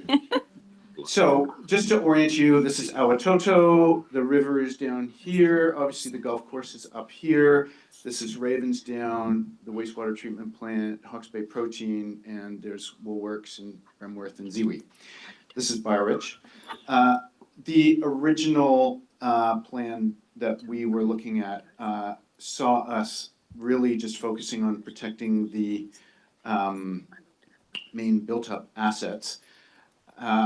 We also looked at could we use the very wide easement that exists along McLeod Road, which has a lot of your infrastructure under there and some other stuff, but there is quite a lot of space there. And we've also looked at some complexity down in the south end. The preferred approach at this point is this blue line or thereabouts, and that's the one that we're sort of focusing on as being the preferred line. And so it starts with, there is the existing secondary stop bank through the Maraianui Golf Course. The original idea was we were just going to circumvent the golf course altogether if we were able to come down McLeod Road. But we've been in subsequent discussions just looking at, is there a way for us to cross the Maraianui Golf Club in some way without interfering with the fairways there? Then we need to cross Awatoto road. Now that, we've got a couple of options to look at: raising the road, which we will obviously need to talk to yourselves as the asset owner there, or there has been a suggestion of putting either automatic gates or removable gates of some sort, which creates a risk because it's not fail-safe. So this is an option that we're looking through. Then we come through here with, actually, we need to use a sheet pile system, not a bund, because there's a very narrow piece, or the access is tight through there, and then we go into a bund. We come around. This is all of your own property. So your property extends from here up through there, I think, this, up to there, and this is Ravensdown. And so it would come in behind your property, down through there, contain most of your property across Ravensdown. And then we've got a little bit of complexity in terms of how we connect back into the high point being the state highway through Ravensdown, and there is a right-of-way through there. We may possibly find a way to go around Bar Ridge, but that's also, a bit of an options analysis. So it's complex. The other point I want to make is, what would this look like? The elevation of this is not as high as the stop bank. So it's about the same, it is designed to be at the same height as this stop bank in the golf course. So if you've driven past there or you've played that golf course, it's about less than 2 meters above grade, I think, Michelle, or something. It's not huge, but it's, and then keeping that elevation all the way through here. Down here, it's a bit lower, so the height of it is a bit higher. And I'll show you on the next slide, but at that height, should this breach with a 1 in 500 size flood, that is of sufficient elevation to keep the water on that side. Again, I will say, this is a public meeting. We are still working through the feasibility of this. So, none of this is cast in stone. There's technical constraints and a number of other constraints we need to work through, financial, but also, we have not done much yet in terms of public information. We want to make sure that, the councils on both sides are happy with this project, and then as we go into the consenting, we will start to talk a little bit more. We've talked in limited amounts of time with some of the people that are directly beside it, before I move it. So this graph here really just shows kind of what it might look like. 3.5 meters of elevation with, batters 2.5 to 1. This shows pictorially what I was talking about with the return period. So there's the river, there's the Awatoto. Current primary protection is less than 1 in 100. If there is a raising of the stop bank of back to 1 in 100, it would provide us there. We know Cyclone Gabrielle was about 1 in 400 under this new thing, and secondary containment would provide us with a 1 in 500. So let's do questions. I think you were first. Yeah. Hey, Stephen, thank you. One of my questions is around the secondary containment management. So I understand from part of the damage done was there was a removal of a stop bank to actually exit the water after it breached the stop bank, and that in itself, I think primarily to the golf course, created a whole range of issues. So if secondary containment is considered, or that's what we're considering, is there, for the lack of a better term, an exit strategy if that was to be breached that doesn't then cause damage? It's a really good question.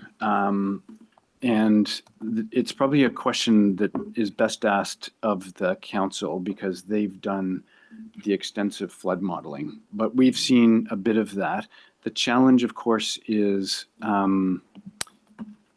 we know the Heretaunga Plains are low-lying, and there really isn't an exit for the water. So what ends up happening is it's like a bathtub. It fills up with water, and how much water is dependent on how large the flood actually is. Yeah.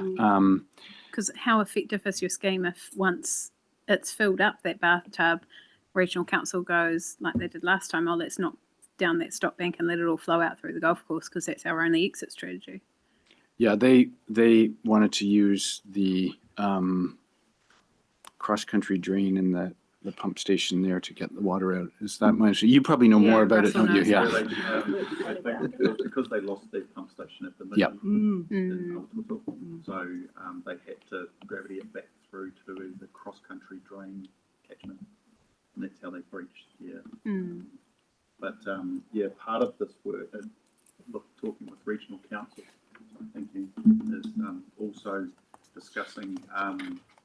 This is part of the urban waterway transfer conversation as well, as to what level of investment we need to do, particularly in this catchment, because it's a rural level of service, a rural level of service at the moment, and the catchment hasn't been upgraded to match the level of investment that these companies have invested in this development over the years. So that's part of where we had like initial conversations where the culverts were undersized along the drain, and it's just so there's a lot of work needed to get the water even out of its when it does rain. So I guess a process question from my perspective then is, as part of commitment into a project like this, would there be a set of recommendations around supporting infrastructure or capital investment required that would essentially make this a success or not in an event? Yeah, I think what we will do is consent a scheme that minimizes the effect on neighbors and has, is maintainable, has all of that. How it fits into the wider system, I think, is probably where the council, and they will need to be the proponents of this project. I would sort of defer to them to answer the question. So they need to satisfy themselves that this works for them. And that's the kind of thing that we've been talking about. And I can say broadly, they support it. They see this as a sensible thing to do within the wider thing. With the drainage clearance, I think a point, Russell made a very good one, is improving that pump station, putting it above the flood level, and providing backup generation if the power fails is part of the design of it, and doubling its capacity. So that would be primary how the water does get cleared out of there eventually. Okay, so just with my closing that loop on governance, the approach will be at a time when we're asked to endorse, I assume, a resource consent application and funding lines in our plan, there will also be sort of like an operational set of additional investment required that will be laid out to us at that stage? Yeah, I'm having to think about what effect it would have on yourselves. And so it might be something we should just take it on board. I can't think of something immediately that would create an additional impost onto you, but maybe there is. Yeah, it's probably more in the urban waterway transfer conversation, because at the moment the catchment, the assets with regional council, and so that's that level of service investment that we need to look at, or the operational impact. Like putting in the secondary containment device wouldn't necessarily provide us a extra operational maintenance costs. It's more the internal stormwater assets that is part of that transfer project. Yeah, thank you. I just want to make sure they're linked. Yes would be the answer. We would be providing that. Yeah. Okay, I like a yes. Thank you, Russell. Yeah. Great question. Just a quick question about the design. The design we see up there, who actually did that design? Was it yourselves, council, or? Yes. So we've been using PDP as our engineers and the consenting and planning group. So they're the ones, and the council, the regional council, have given us some design standards to design to. And while we've done some of our own flood modeling, which is on the next slide, we've used regional council information and from their model to inform our model, and we validated it with themselves. So we are working, closely with them and making sure, because they will ultimately own this asset. We need to satisfy them that it would be constructed to their standard, and also that it meets its performance criteria. I have a question also. Last night, a few of us went to a big presentation at Boys High from CEDAM about tsunamis, earthquakes and tsunamis, and the whole thing was what happens if, water starts coming from the tsunami where you go to and all that sort of thing. If that happened, I know this is for water coming from the other way, but if the water was coming from the sea, would this stop bank retain it longer? Would it keep it longer on top of those assets? I mean, I know it sounds weird, but it is a concern of mine. Yeah. Yes, I could probably answer that. It's probably not going to do anything for that coastal inundation through a tsunami. What it will do is possibly act as a pond and protect those people on the other side of the stopping to enable them to retreat. Depending on the size of your Depending on the sizes, of course. Yeah. I have a question. I can ask a question. So, have you, and because the council is... Sorry. I'm usually pretty loud. It is recorded. So. Yeah, okay. So this affects the council as well. So I'm talking more from the public point of view. So you put your bund in there, which protects the industrial area. Doesn't do a hell of a lot for the golf course or anybody else. Actually doesn't do anything for them all, except perhaps the office. But it protects and that's basically what it's there for, is to protect the industrial area. When we had the flood, which we are saying isn't something that's never going to happen again, we're all talking and acting like it is, and putting in safeguards, or trying to preempt another event.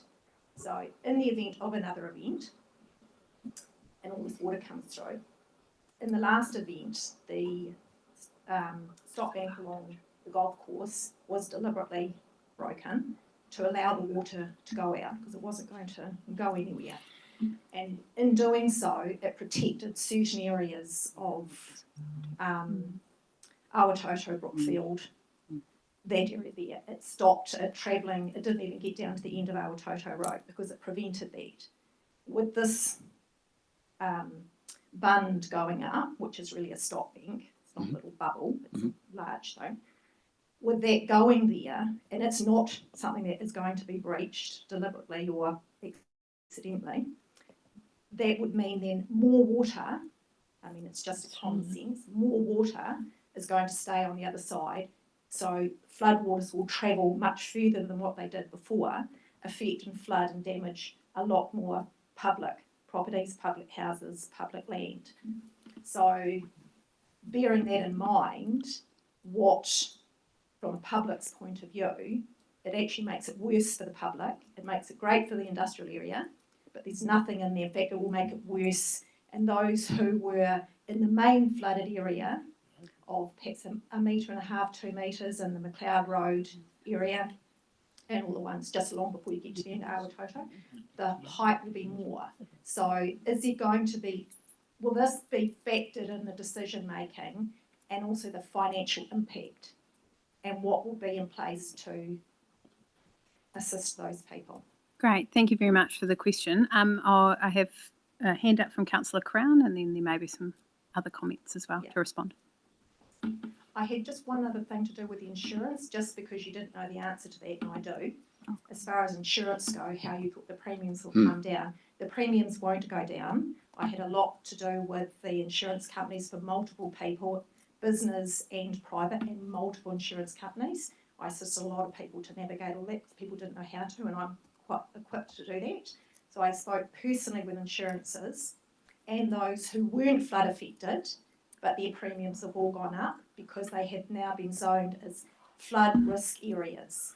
So the onus will come down to the council, and the only way their premiums would come down, they're unlikely to come down, they'll just perhaps not go up as heavily, as if the local council changes the flood zone designated areas. And at least the council will change the industrial area to now not be a flood zone affected area, which is unlikely to happen because that would be a guarantee the council are giving to insurers, which I don't think will be able to be given, but that zoning would have to be changed by. So it's not something that your initiative would have any impact on. The owners would come down to the local body to make that change.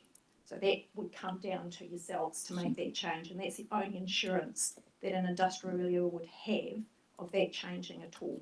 So I just wanted to clarify that for anyone who didn't understand that. Thank you. Great, thank you. Councillor Crown.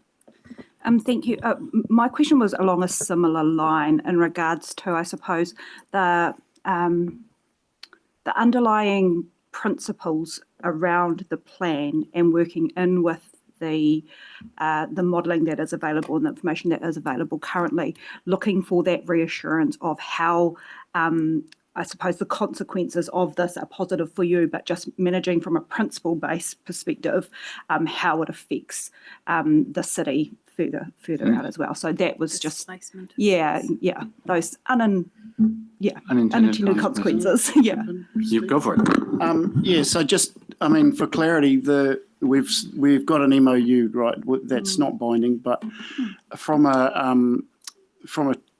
our perspective, what we've asked of AIAG was three things, and that is that to demonstrate that coastal inundation, how they're going to handle that and not create a bathtub that worsens the problem in the area because our wastewater treatment plant is in there. How stormwater will move from outside the bund into it and back out again because it comes down Aotearoa Road into Waitangi, and it obviously is crossing the bund in two places where it has to go back out through Mission Pump Station. And the third one was that there wouldn't be a worsened effect or any significant worse effect on anyone outside of the bund. So that project needs to demonstrate all three of those things before we would support it. Yep. There's no, that is in writing. So beautiful. I think, in the future, if we were to receive the next lot of information, I think a smack bang up front reminder of that would be awesome. And just on the insurance thing, our flood maps are updated by modelling. So if this system gets put in place, it'll be modelled. And if it demonstrates that the floodwaters are kept out, then it will affect insurance premiums. I'm pretty confident. Thank you. And just further to our previous speakers' questions as well, just that this is hopefully yes or no. My understanding is that through seeking a resource consent, you're required to show your mitigation of adverse effects, which would include displacement effects from any overflow. And so that, as part of that resource consent process, would be independently assessed and reviewed to give certainty on that displacement issue. Is that correct? Yeah. That was going to be my answer without getting into a lot of technical model results is ultimately we have to seek a consent, and we would not be able to consent something that creates undesired effect. I mean, I think we have to acknowledge that, yes, there will be some water that is displaced because of this, right? And so, you know, in general, flood depths will be slightly higher. Now, you have to sort of put these things into context too, right? And so, you know, somebody who already faces, say, a meter worth of flooding, and there's a small amount more, that's, you know, may not be a big problem. The hazard level is what we are looking at, or people that were not flooded and now are, you know, so these are the things that are being looked at. And I mean, again, you know, the purpose of today wasn't really to go through all the technical stuff. I did put these slides up there just to kind of show under a 1 in 100 year storm. So as we know, it already overtops in 1 in 100. That's, you can kind of see the before and after in that kind of scenario. So you can see actually it does create a little bit less flooding to the north, but some of the depth, it does get pushed a little bit further west. The 1 in 500 year storm obviously is extensive problem for Napier built up area. You know, I mean, it is a big storm that's, you know, greater than Cyclone Gabrielle. And so that's what we are doing as part of our effects assessment through the consent. But one important thing, I guess, is what I've put on this slide is that it does show, though, that a 3.5 meter bund is effective to protect your assets and the rest of the assets. You know, that's part of, so the model was there to do two things. One is to show that it would actually be effective at that level, and then to show that it would be to, you know, what flows that it would change under the with and without the bund. Did I answer the question? Yes, but what's little to you may not be little to other people. Correct. Yeah, and that's why, you know, we have to put this into a way that people can understand it and appreciate it and be transparent. Absolutely. Yeah. Yeah. We don't want to hide behind this. It's about, yeah. And this is why we've been, you know, taking our time to do the modeling and make sure we've got it correct. Another question. Councillor Greaves. Just a quick question about community consultation. What would be the process? Well, we will do what is required under the order in council process, which does limit who we need to formally consult with.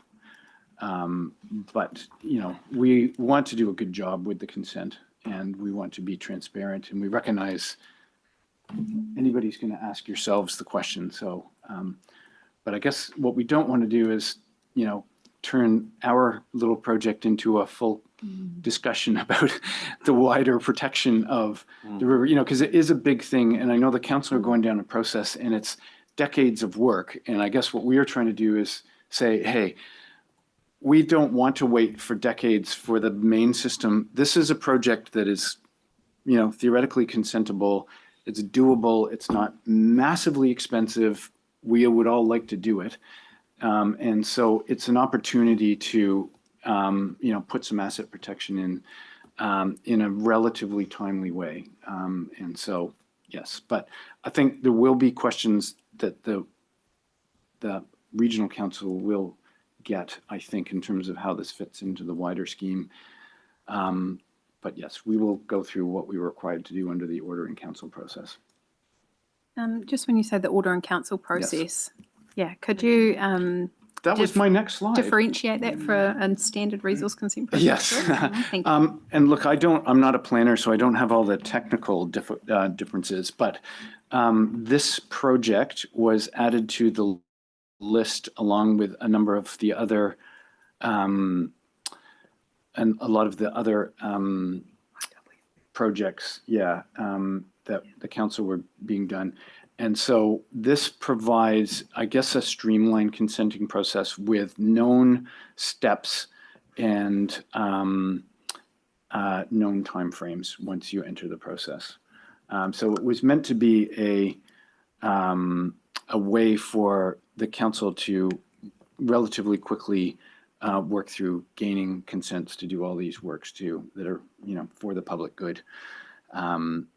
But it does need to be in the name of a council, being yourselves or Hawke's Bay Regional Council. It obviously makes sense, given that it would ultimately be a Hawke's Bay Regional Council, that it would be in their consent. But we are, you know, under the terms of the MOU, we will get the consent ready and do, you know, some of the consultation work and whatnot. Yes. I couldn't give you a line-by-line difference between what the difference between an RMA normal process would be and the order in council. But if you would like that, I'm happy to provide that information through yourselves, just so you can kind of see what the difference is. If that's is that something you'd like? No, I don't think we need it at that level. I was just interested in whether or not, in response to Councillor Gregg's question, there is a substantive difference in, say, the identification of affected parties. I think you still need to have a very good quality consent. Mm. But I think that it does limit who you need to consent with, consult with. Mm. Russell? Yeah, there's definitely, it's a slight variation to your normal resource consent process, and we did have a handful of these during the response period for Gabriel. I think we even with our own discharge, where we were struggling to treat the wastewater before it was entering. We had an order of council, and it just had some notification constraints, or also some particular time requirements for getting back on track. So I think each individual order of council might have its own sort of conditions around that, but it wasn't necessarily, it doesn't remove people's responsibility in the RMA, so it's, so there will be a consultation process.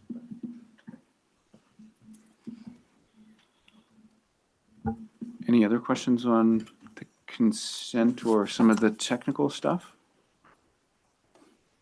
No, I think you're good. Okay. So look, I do want to, I know it's easy to focus on, I suppose, the negative and the risk side of it. But I just wanted to, on this slide, summarize, why the council would consider doing this. So to yourselves, it's, as I said, a, relatively quick way of getting a higher level of protection than you currently have, right? From that less than 1 in 100 to something approaching that 1 in 500.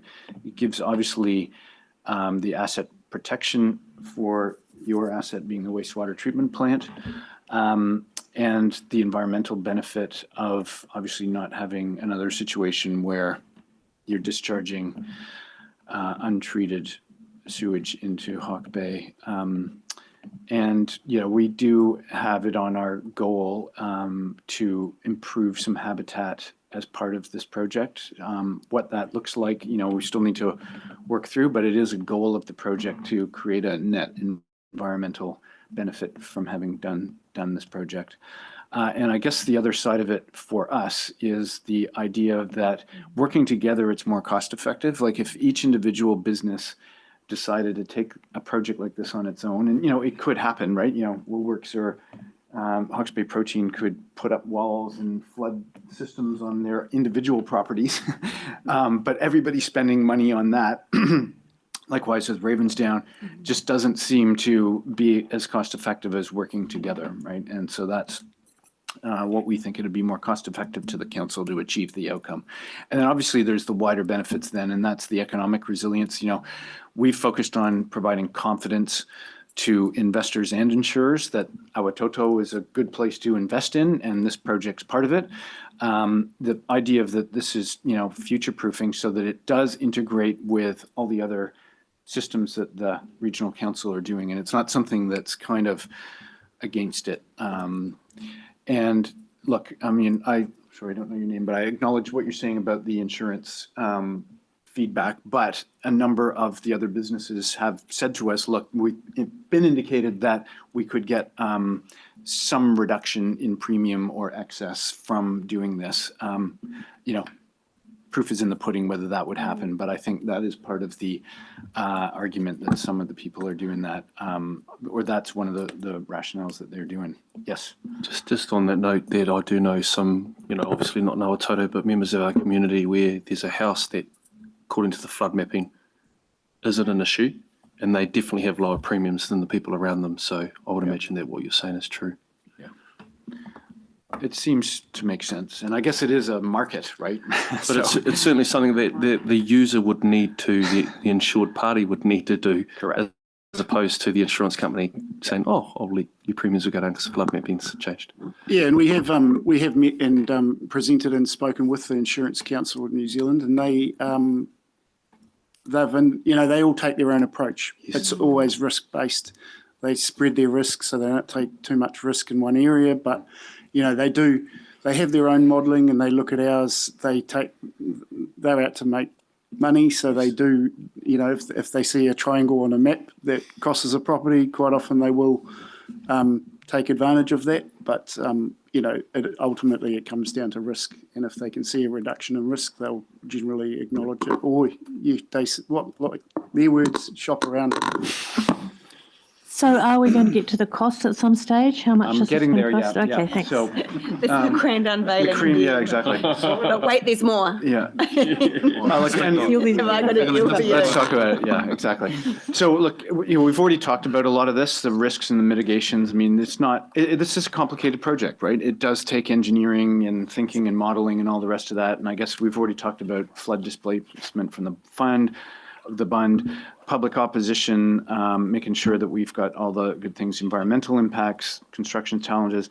And I guess, yes, as a bit of an intro to the next part, funding shortfall, obviously, this is where we're at to the point where we know roughly what the scheme is likely to cost. The principle of essentially beneficiaries paying for it is clearly there is no other funding available. So let's get to that.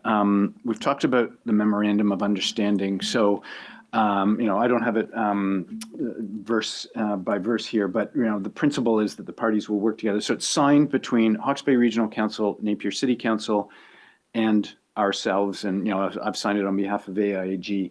And the principle is, the parties will work together. We, as AIAG, will do the design and consenting work. That Hawke's Bay Regional Council will be the proponent for consenting purposes and ultimately own the asset. Napier City Council would provide the silt that you've got on your property. We'd like to use that. And of course, the land, because it goes through your own property. And we'd rather, I guess, the other parties are, in principle, willing to put up their land to construct this on and not look for recompense of it, because it just makes the project work. And then, of course, committed to work together on funding as well. So that's what's enshrined in there, and you can read it if you want. At this point, and I have to say, I'm always reluctant in these sorts of forums to put any kind of numbers up because we are still working through optioneering and we are still working through technical stuff. There's other things, we're still meeting with the golf course and need to understand how that might work and whatnot. But at this point, our working assumption is about a $15 million project, there or thereabouts, okay? I'm going to underline that. Again, this is just indicative in order to figure out what this could look like to all the individuals, okay? As I said, we haven't attracted any flood-related infrastructure funding from the flood, the central government. We have put a preliminary application into KANOA through the Regional Infrastructure Fund. As you probably know, maybe you're working on others, right now they're basically saying what's on offer is a loan at LGFA rates. And so you kind of look at that from Hawke's Bay Regional Council point of view and they go, well, it doesn't necessarily improve the situation. There may be something else, but they certainly aren't giving out grants. In terms of the principle of this, so we were looking at different funding options. So one of which would be, it would be 100% paid by targeted rates. So all the beneficiaries in there would pay for it over time. Obviously, that's a reasonable amount of money that would have to be paid back over time.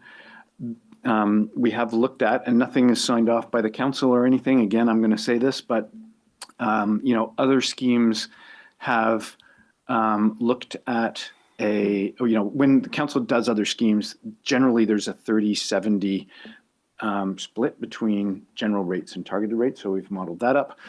And we've also modeled up the concept of the larger proponents putting capital in upfront. And that has some benefits. A, it gets the project going. And B, it also takes a bit of pressure off the regional council's balance sheet. And I think you can probably understand they've got a lot of pressure on the balance sheet with all the projects, yourselves. So yes, that they would be amenable to that and they would like that. Question. Stephen, I just see a conflict in my mind around those bullet points on the right. You said 100% paid for by targeted rates, and you added those who benefit. Yes, so that would be anybody within when I say targeted rates, the target people would be who benefits from the scheme. Yes, and then you've got 30% contribution from general rate, which is those our general community outside of that area. Yep. So those two statements don't correlate in my mind. Well, two options. It's two options. Oh, you're talking at them. Okay. Yeah, sorry. I see. Yes, Okay. that, my bullets are I thought they were. what we have looked at in terms of modeling. Gotcha. Yes. Okay. So yes, they aren't compatible. Yeah. Oh, good. I'm not going crazy.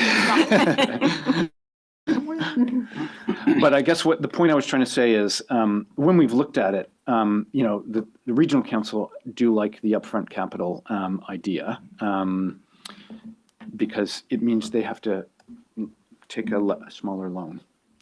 And I guess, maybe one thing to think about is, if you really like this project, is there a way that you could help facilitate the financial side of things? I'm not putting anything on the table at this point, but, it's a challenge, right? How do we fund this? And we would like to do it, but it's obviously got some things that we still need to work together on to make it happen. I've not, I don't think it would be appropriate today to kind of put any other numbers on the table in terms of what that could look like to the council. But what I will say is the fairness principle for this is that it's shared based on your asset value, right? So the capital value is what the council would normally do. And I guess that's the basis upon which we have done some of these calculations. And, there's not a lot of property in here, or property owners, right? So it's a relatively small number, of which, Napier City Council and Ravensdown would be the two biggest on land area, followed by, the others. That sensible? Yeah. We were working through with staff on what these numbers actually look like, right? So, there's still a bit of water to go under the bridge, so to speak. I should stop saying that, shouldn't I? Yeah. Just a question. Are all the businesses in the area on board with you? Well, that's a really good question. We've really been working with those ones that I spoke to at the start. I have kept others informed, but one of the things we would like to do is just do an info session with everybody so that they understand what is happening. Because, in order to do targeted rates, there's a full consultation process that has to happen. But we weren't really in a position to do anything until, we've kind of got the project to this point. So we're not trying to hide behind anything, but there wasn't much point in talking about it until we actually had something to talk about. Councillor Brown. This is a technical question for our team. Our wastewater treatment plant and our land that will be protected, is that's rateable property, eh? As in, it's not like a I believe so. It's not discredited in the Act. Cool. Good. That makes it easy then, doesn't it? We're going to confirm some of this, and the businesses themselves have asked the same question, like, what does it actually mean to me? So we are aligning like who owns what to these models, because right now it's been a bit of a artificial exercise looking at property 1, 2, 3, 4, 5. So we'll relate that better, and we'll have stronger information about what that will actually mean. Particularly once you get into that optioneering, once we understand what those costs are. Yes. And, yeah. Councillor McGrath, and then I have Michelle from the golf course, so if we can get her a mic. Thank you. I may have missed something here, and I know the regional council's smack in the middle of this, but from what I can see, they don't own any of the land that this is going to be built on, and there's not really a river that they're going up on the edge of, so yet they're going to own this at the end. Are they purchasing land off people? Do we? Who owns all the land that this is currently on already? Is it going to have to go through a process? Yeah, good question. So if you go with the preferred scheme that I talked about, the affected or the owners of the land are relatively small in number. They include the people that own the land for Ziwi, Napier City Council, Ravensdown, and the golf course. Although the golf course is a bit of a split too, because you've got Napier City land and golf course land, which it sort of crosses. So you have a long-term lease with the golf course, or the golf course has a long-term lease.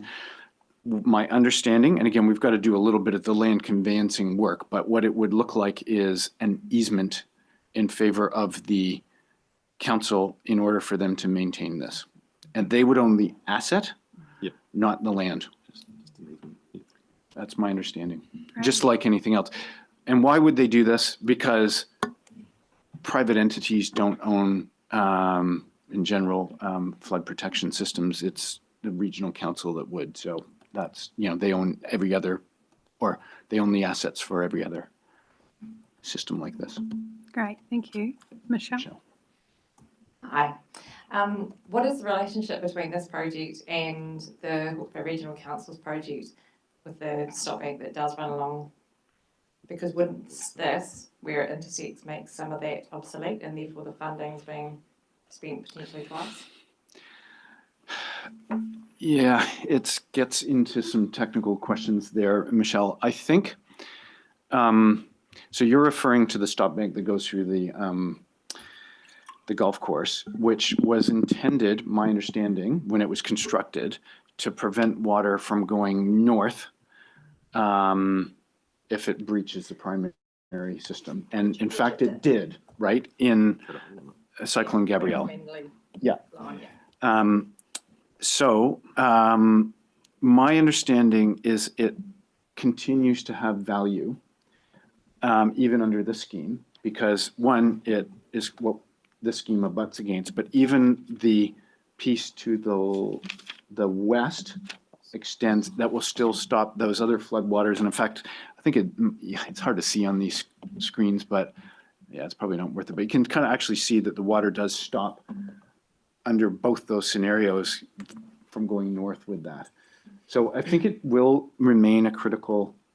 But if it intersects it, so approximately halfway down, therefore half of the work, because I don't know if you're all aware, but Hawkesbury Regional Council have proposed in a plan to remove the existing stop bank and rebuild it. And so therefore obviously a huge cost. Doesn't it, if you're intersecting it at least halfway down, half of it does become redundant because it's unnecessary. So therefore, isn't there a crossover of these projects, and why is that not being considered or included in this? I think there is a crossover with these projects, as we sort of discussed this morning. And we would like to see them kind of working together, I think, because. That's the question, well, I know you would like it to happen. Yeah. But are you actively consulting them on the two projects? Yes. Not to align, but more to, okay, where are the efficiencies for the sake of Yes. Absolutely, yeah. There's no point in doing a project that just becomes redundant. Yeah, absolutely. Got a question. Yeah. Could I get the mic just back over to Russell? I've got a comment here, and then Her Worship Mayor Wise. If Russell's got something to add to this, I'll let him. Okay. Yeah.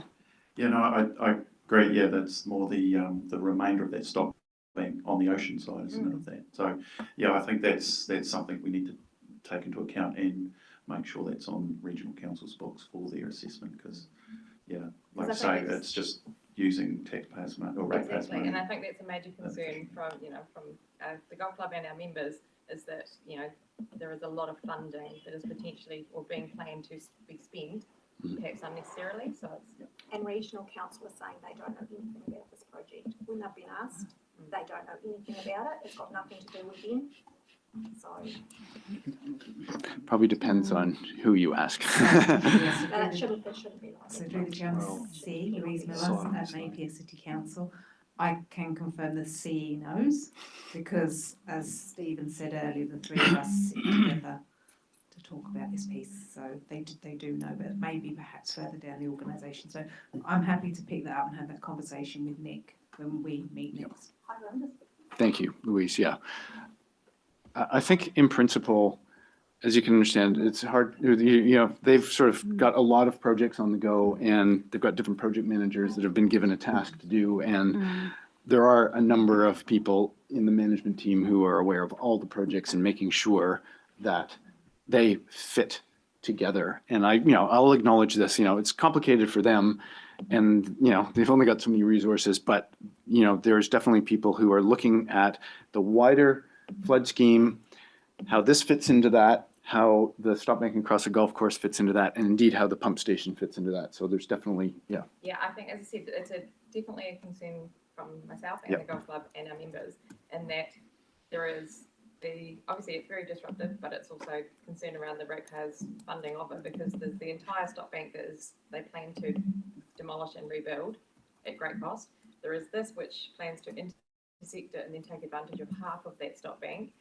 And then there is Napier City Council have plans to install drainage from that same stop bank through to the pump station, through to the drain, just in case this does happen again.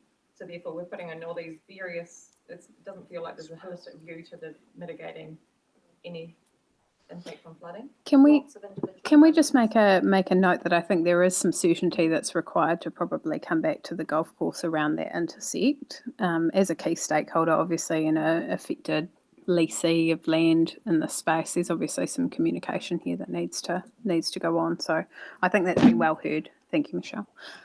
Your Worship. Thank you, and apologies if this has already been covered when I had to pop out of the room, but just touching on the point that obviously this asset ownership is transferred to the Regional Council once complete, and just seeking some reassurance that they have made a commitment, or at least indicated that they are prepared to make a commitment around the maintenance of that asset, because obviously, yeah. So my understanding is when the financial part of this project is determined, that there is a provision for maintenance in the targeted rate calculation. So financially, that's allowed for, and they will receive from us as part of the design what we would recommend in terms of maintenance, and they will put this into their maintenance regime. So I guess so that in terms of the funding options that you talked us through earlier, yep, that would be factored into whatever ended up Correct. flowing through. Yep, absolutely. They won't take anything on board that doesn't have a recovery for maintenance. So it does add to the cost, yeah, over time. Yeah. Okay, thank you. I'll take back the chair now that Annie's had to pop out of the room. Right. That's good, musical chairs. Musical chairs. Well, actually, we're almost at the end, really. I guess the last part of this was really just, as we have said, AIAG has been contributing the engineering work and the modeling work by sharing this. And I want to acknowledge that, Napier City Council has contributed towards that and in benefit of this project. And so what we are looking for to get through this next phase, which is the consent, and more of the design work, that we're asking the AIG to contribute again. We think, could be around $300,000 to do this next phase.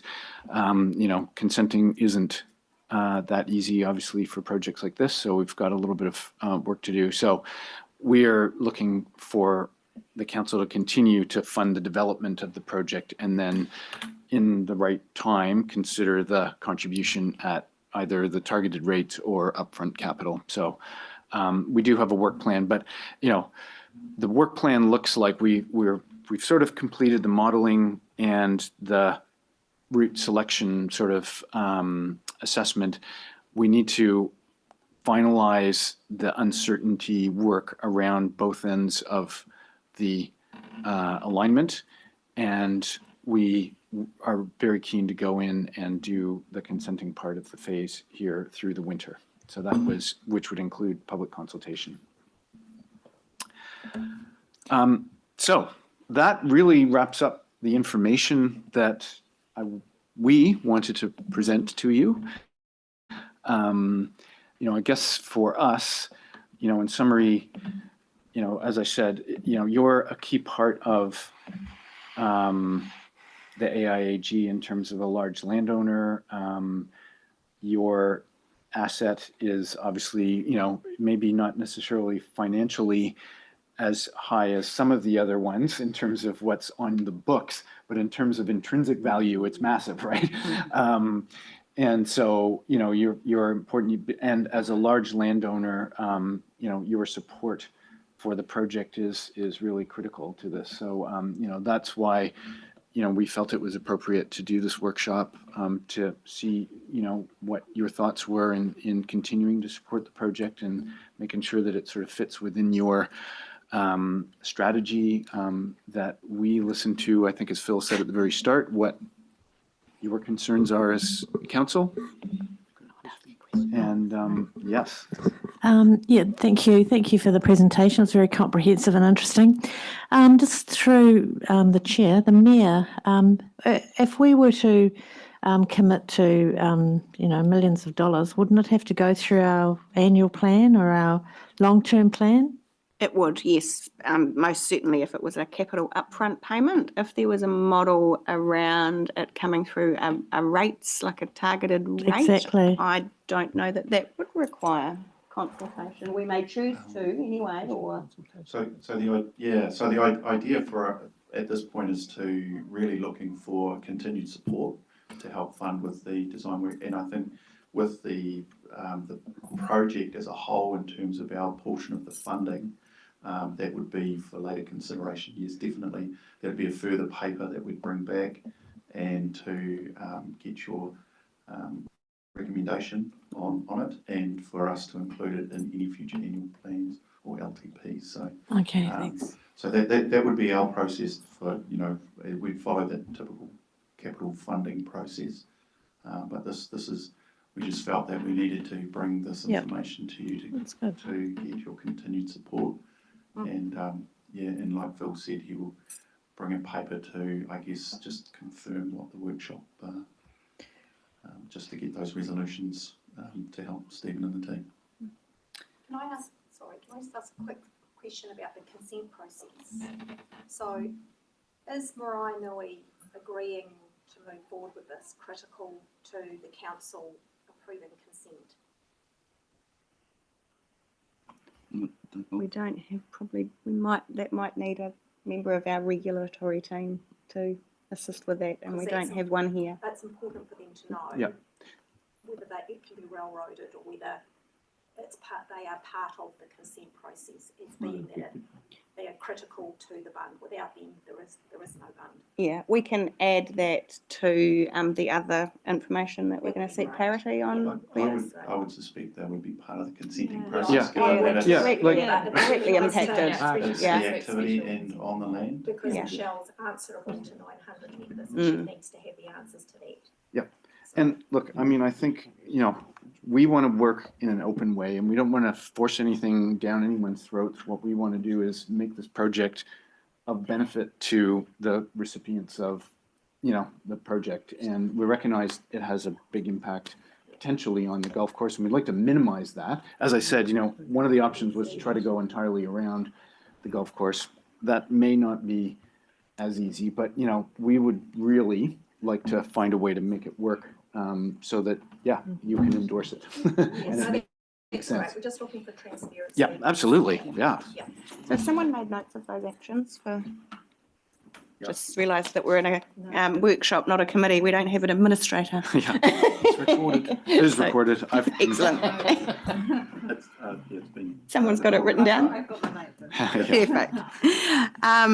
So just going back to the more immediate need for funding for the next stage in terms of design, feasibility, etc., which you're seeking 50K from us. So I guess just for our team, have we got that in our OPEX budgets too? We've got it covered.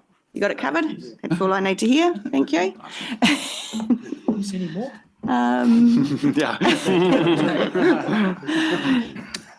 Sally. Yeah, thank you, through you, Madam Chair. I'm just thinking ahead. First of all, it's wonderful, I think, that the positive approach that private enterprise are taking around this, first and foremost, I think needs to be acknowledged. Especially, I think the style and the openness, which I think, you know, I feel very reassured will continue. So thank you.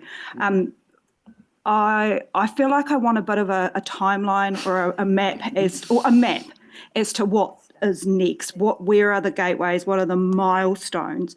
So that some of the information that has been requested today and that clarity can be provided at those gateways. I would actually really, if we're going to have another workshop, I think having someone from Regional Council in the room would be imperative at that point. So I can get a sense of understanding as to the system we're following to get to the outcome. I can assure you that the other businesses want the same map. Because they don't want to put money into, a never-ending pool of this project. And, I think, thank you for acknowledging, the commitment that the private sector has put into this, to working together. I think everybody sort of has their own sort of desires through all this, but it's been good to kind of find some common ground, which has been fantastic. And I think it is a real good, I said this when they did the press release, for the MOU. Like, it's great to actually see two councils in private enterprise working together on something. It's fantastic. The milestone, we do have a work, like I did put that up, we do have a work plan, but I think what we need to do is to put some decision points and some harder milestones into that, rather than just a technical flow. So that's what the rest of the group is requested, and we will make sure through your staff, I guess, they have been part of it. So, yeah. I know, I hate to be rude. It's kind of like from our perspective. When are we going to be asked something? Well, when do we need information by to be able to make a decision? So, Thank you.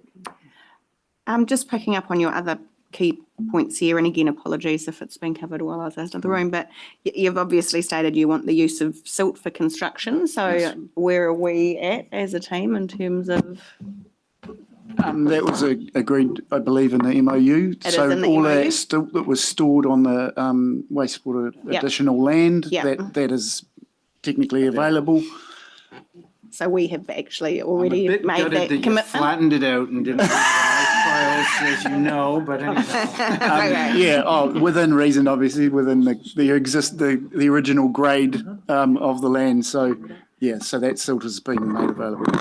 Okay, and then the third point on here is around that provision of land easement for the bund. Do we see that as being something that would create an issue, or? I think the generally the bund follows the contour of the external contour of the land, so it would be.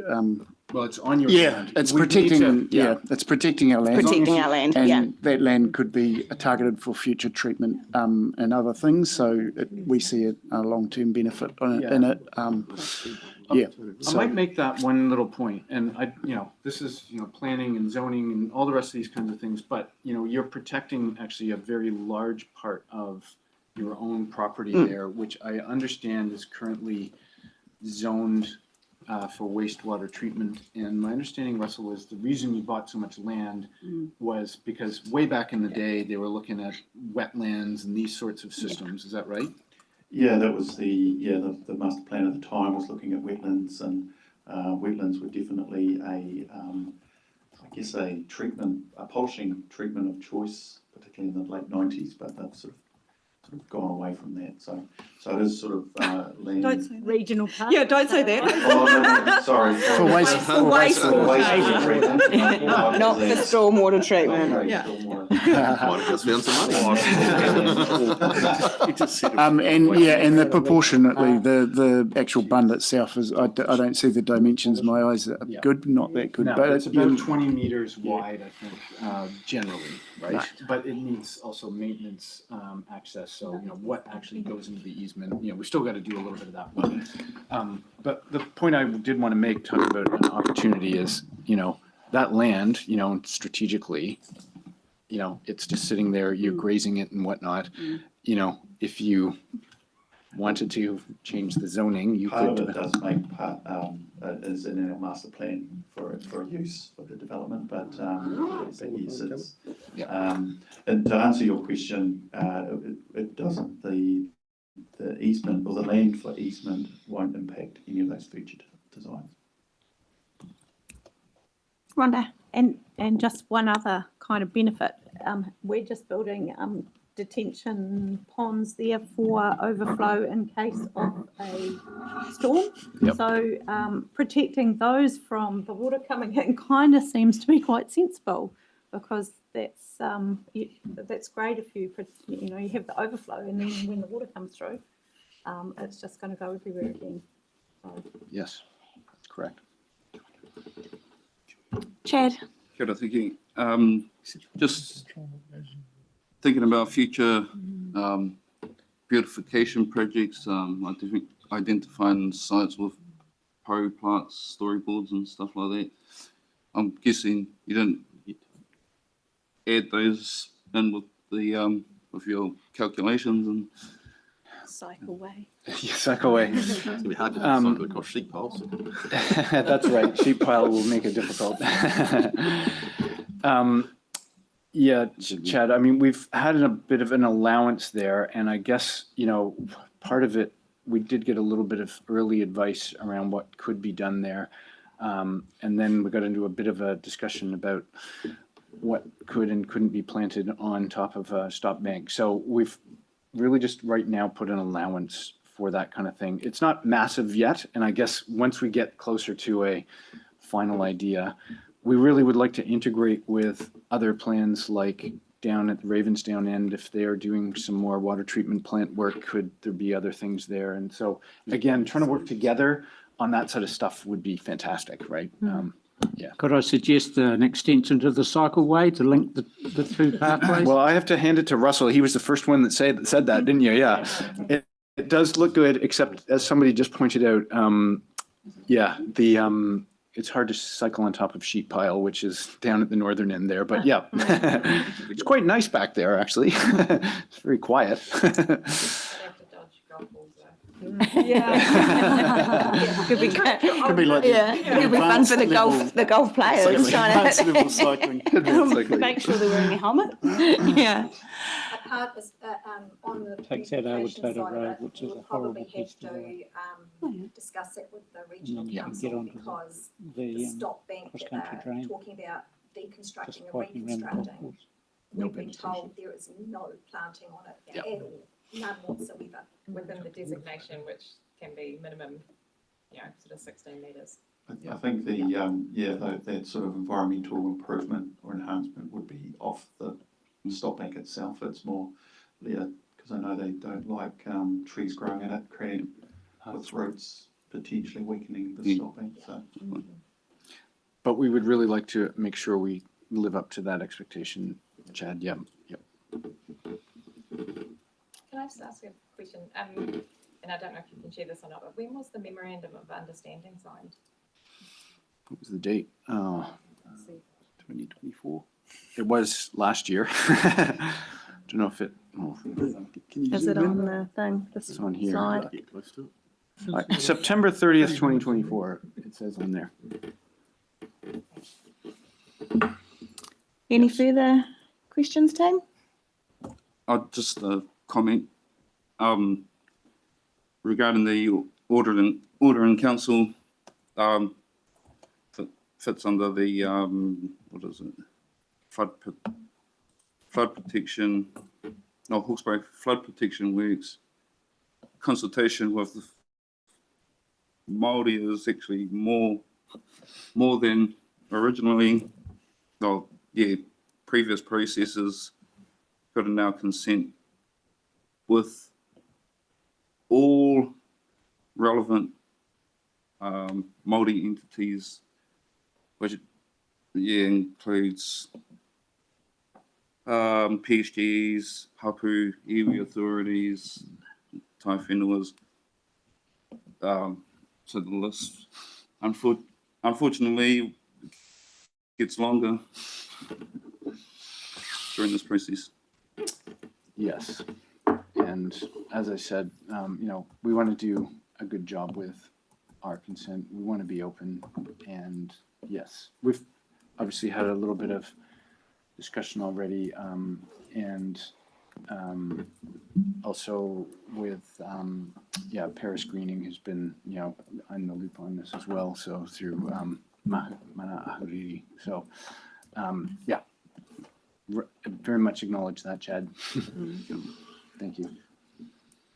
Great. Okay. Well, one more chance and no questions. We will bring the workshop to a close. So, hey, that has been very useful, and I think, obviously we've indicated support for the next phase and had assurance from council officers that the funding is available for that, and we look forward to you coming back with additional information.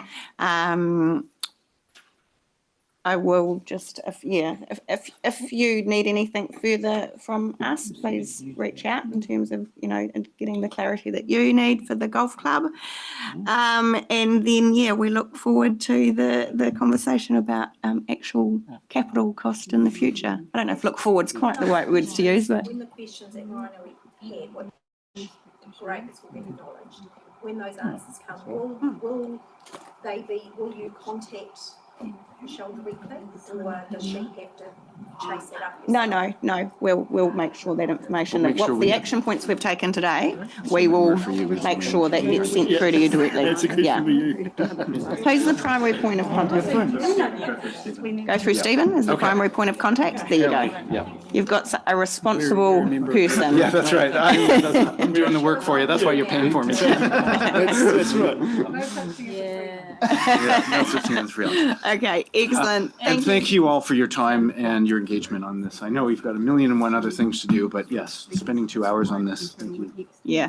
Thank you for all your mahi, Stephen. I mean, I know you've been a key part and really been driving this. So we appreciate what you're doing, because as has been highlighted today, this directly impacts us and our ratepayers as well. So it's really good. So thank you once again. Thanks to our team. And that brings us to a close. Thanks, everybody.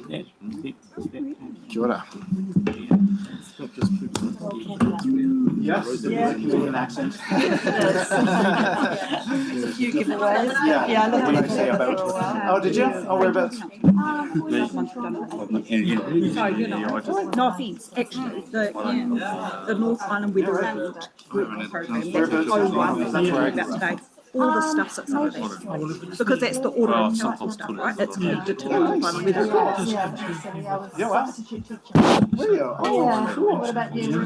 I grew up in Oakville on the west side. I'll get a lady up. Yeah, it might be. It just doesn't look good.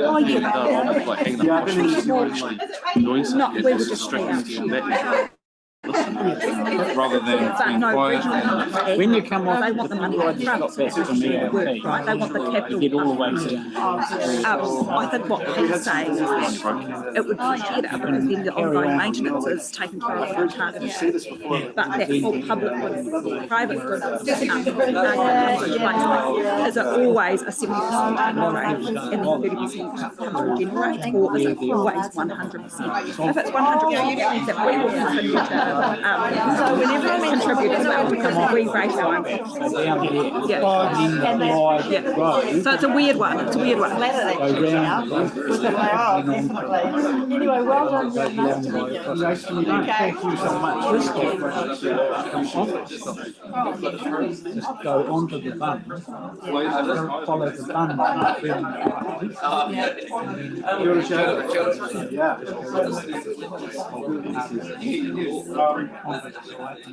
So you still based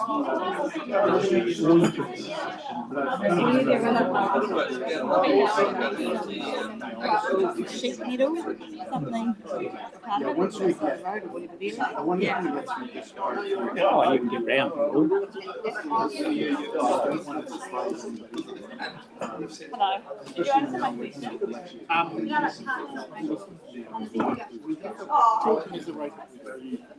well, you went I just mentioned the more industry and 5 days and no further. But So look, I guess. Thank you for calling me. I thought it might just. I'm good, thank you. I wasn't sure if you were today or not. Otherwise, I would have called you a bit earlier. But just about this, I suppose the opportunity with respective Māori advisory committees and iwi. I think the best way to do it is, I actually don't think that this sits in Jess's remit, I'll be honest with you, because I think it's less about naming, that's just one of the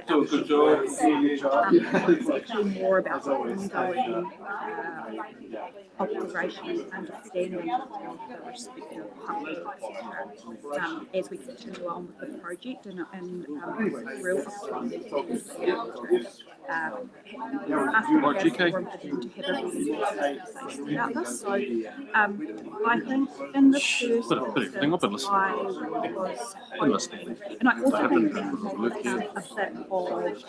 of explaining Playing catch ups a little bit.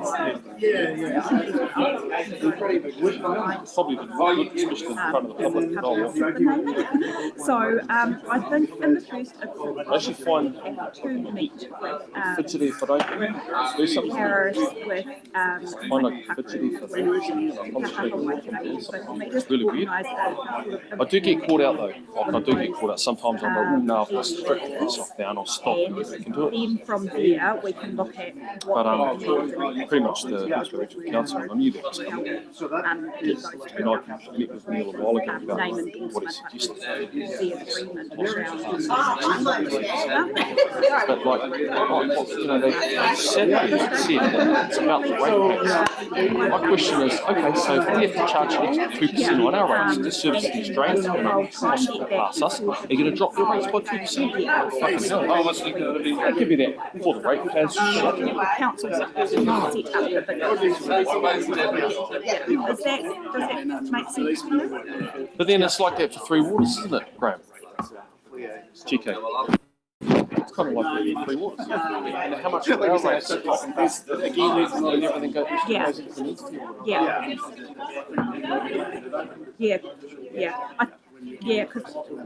and I'll come back to you. Okay, that sounds perfect. Awesome. I'll just reply to this email so that both you and Jeff have got that I'm going to meet with this bunch and then we'll go from there. Okay? No matter which way it will. Awesome. Okay, thanks, Linus. Bye-bye. Oh, we've been Sally's just been on the phone.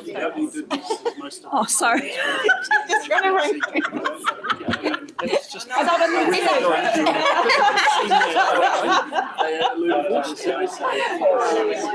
Honey.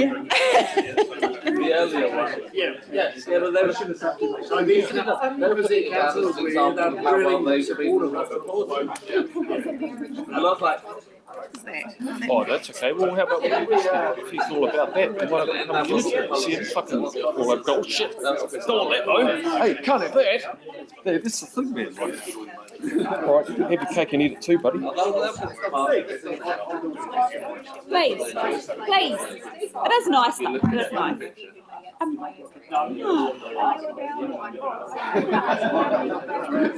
Which Friday? What I think is... Oh, bugger. I know. I'm going down to Easter's because son is partner, Haley Bailey. Haley's bought a car in New Plymouth.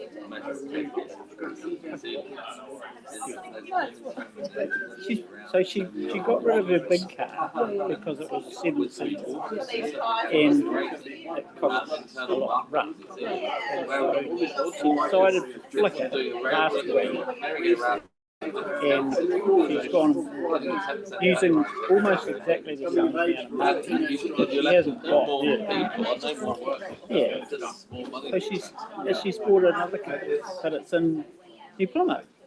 So no, she wants to her and Scott go over to get it, but they worked out that it's a hell of a long way to go from Hastings to New Plymouth. So I said, why don't we go to the fielding on Friday night, stay at Easter on Friday night, You got now Haley's suggesting that 4 of us go on the roadie jump. You couldn't do it last week.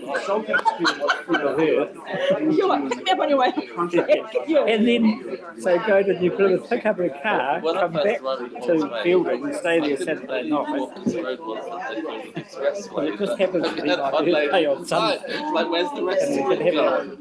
It's like, why did you do it properly in the first Yeah, no, I'd place? love to. And then my daughter's coming on Thursday.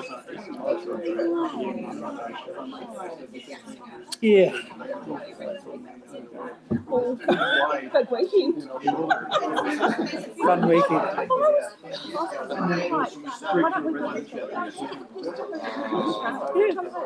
Well, yeah, I think it's a bloody you know, Hey, well done today. That was awesome. And really and now nice she's that going to we be don't 25 feel like this car. And he's going, why don't you just spend 10 on the car and have, but what it does mean that because, at least you know, how long are you going to be we've able got what So I don't know what happened. Yeah, it's but he's good. and then when we've got someone asking questions, we'll come into them and But she put a proposal. I think she's a really good but she told me the other day that she had put an alternative proposal for dropping the salary and blah. yeah, the Then decision she's board, posted so a the couple go of no go. I have got them in there. people overcoming that. And I thought, oh well, it's got something about that she had consultation and Yeah, okay, maybe. I just know that, yeah, Gareth said to me. So did Gareth work for you? No, so Gareth was and so Gareth was on the other Fun and games. Anyway. Lovely to see you. Yes, it's all in your wheelhouse too over there. It's new wardrobe payment too. Same with you. There you are, Best of luck tomorrow. Yes. Hey, are you coming out to to Taradale tomorrow? Yeah. Oh, I better warn them. Watch out for this bomb. Taradale girl. The blonde bombshell. I'm not. I mean, if I don't get it, I don't get it. Ooh. So that's why I I think I'll be in the most. Yeah, it's probably looking that way, eh? I think we might have, you know, she said she's going to run again. Is she going to run for my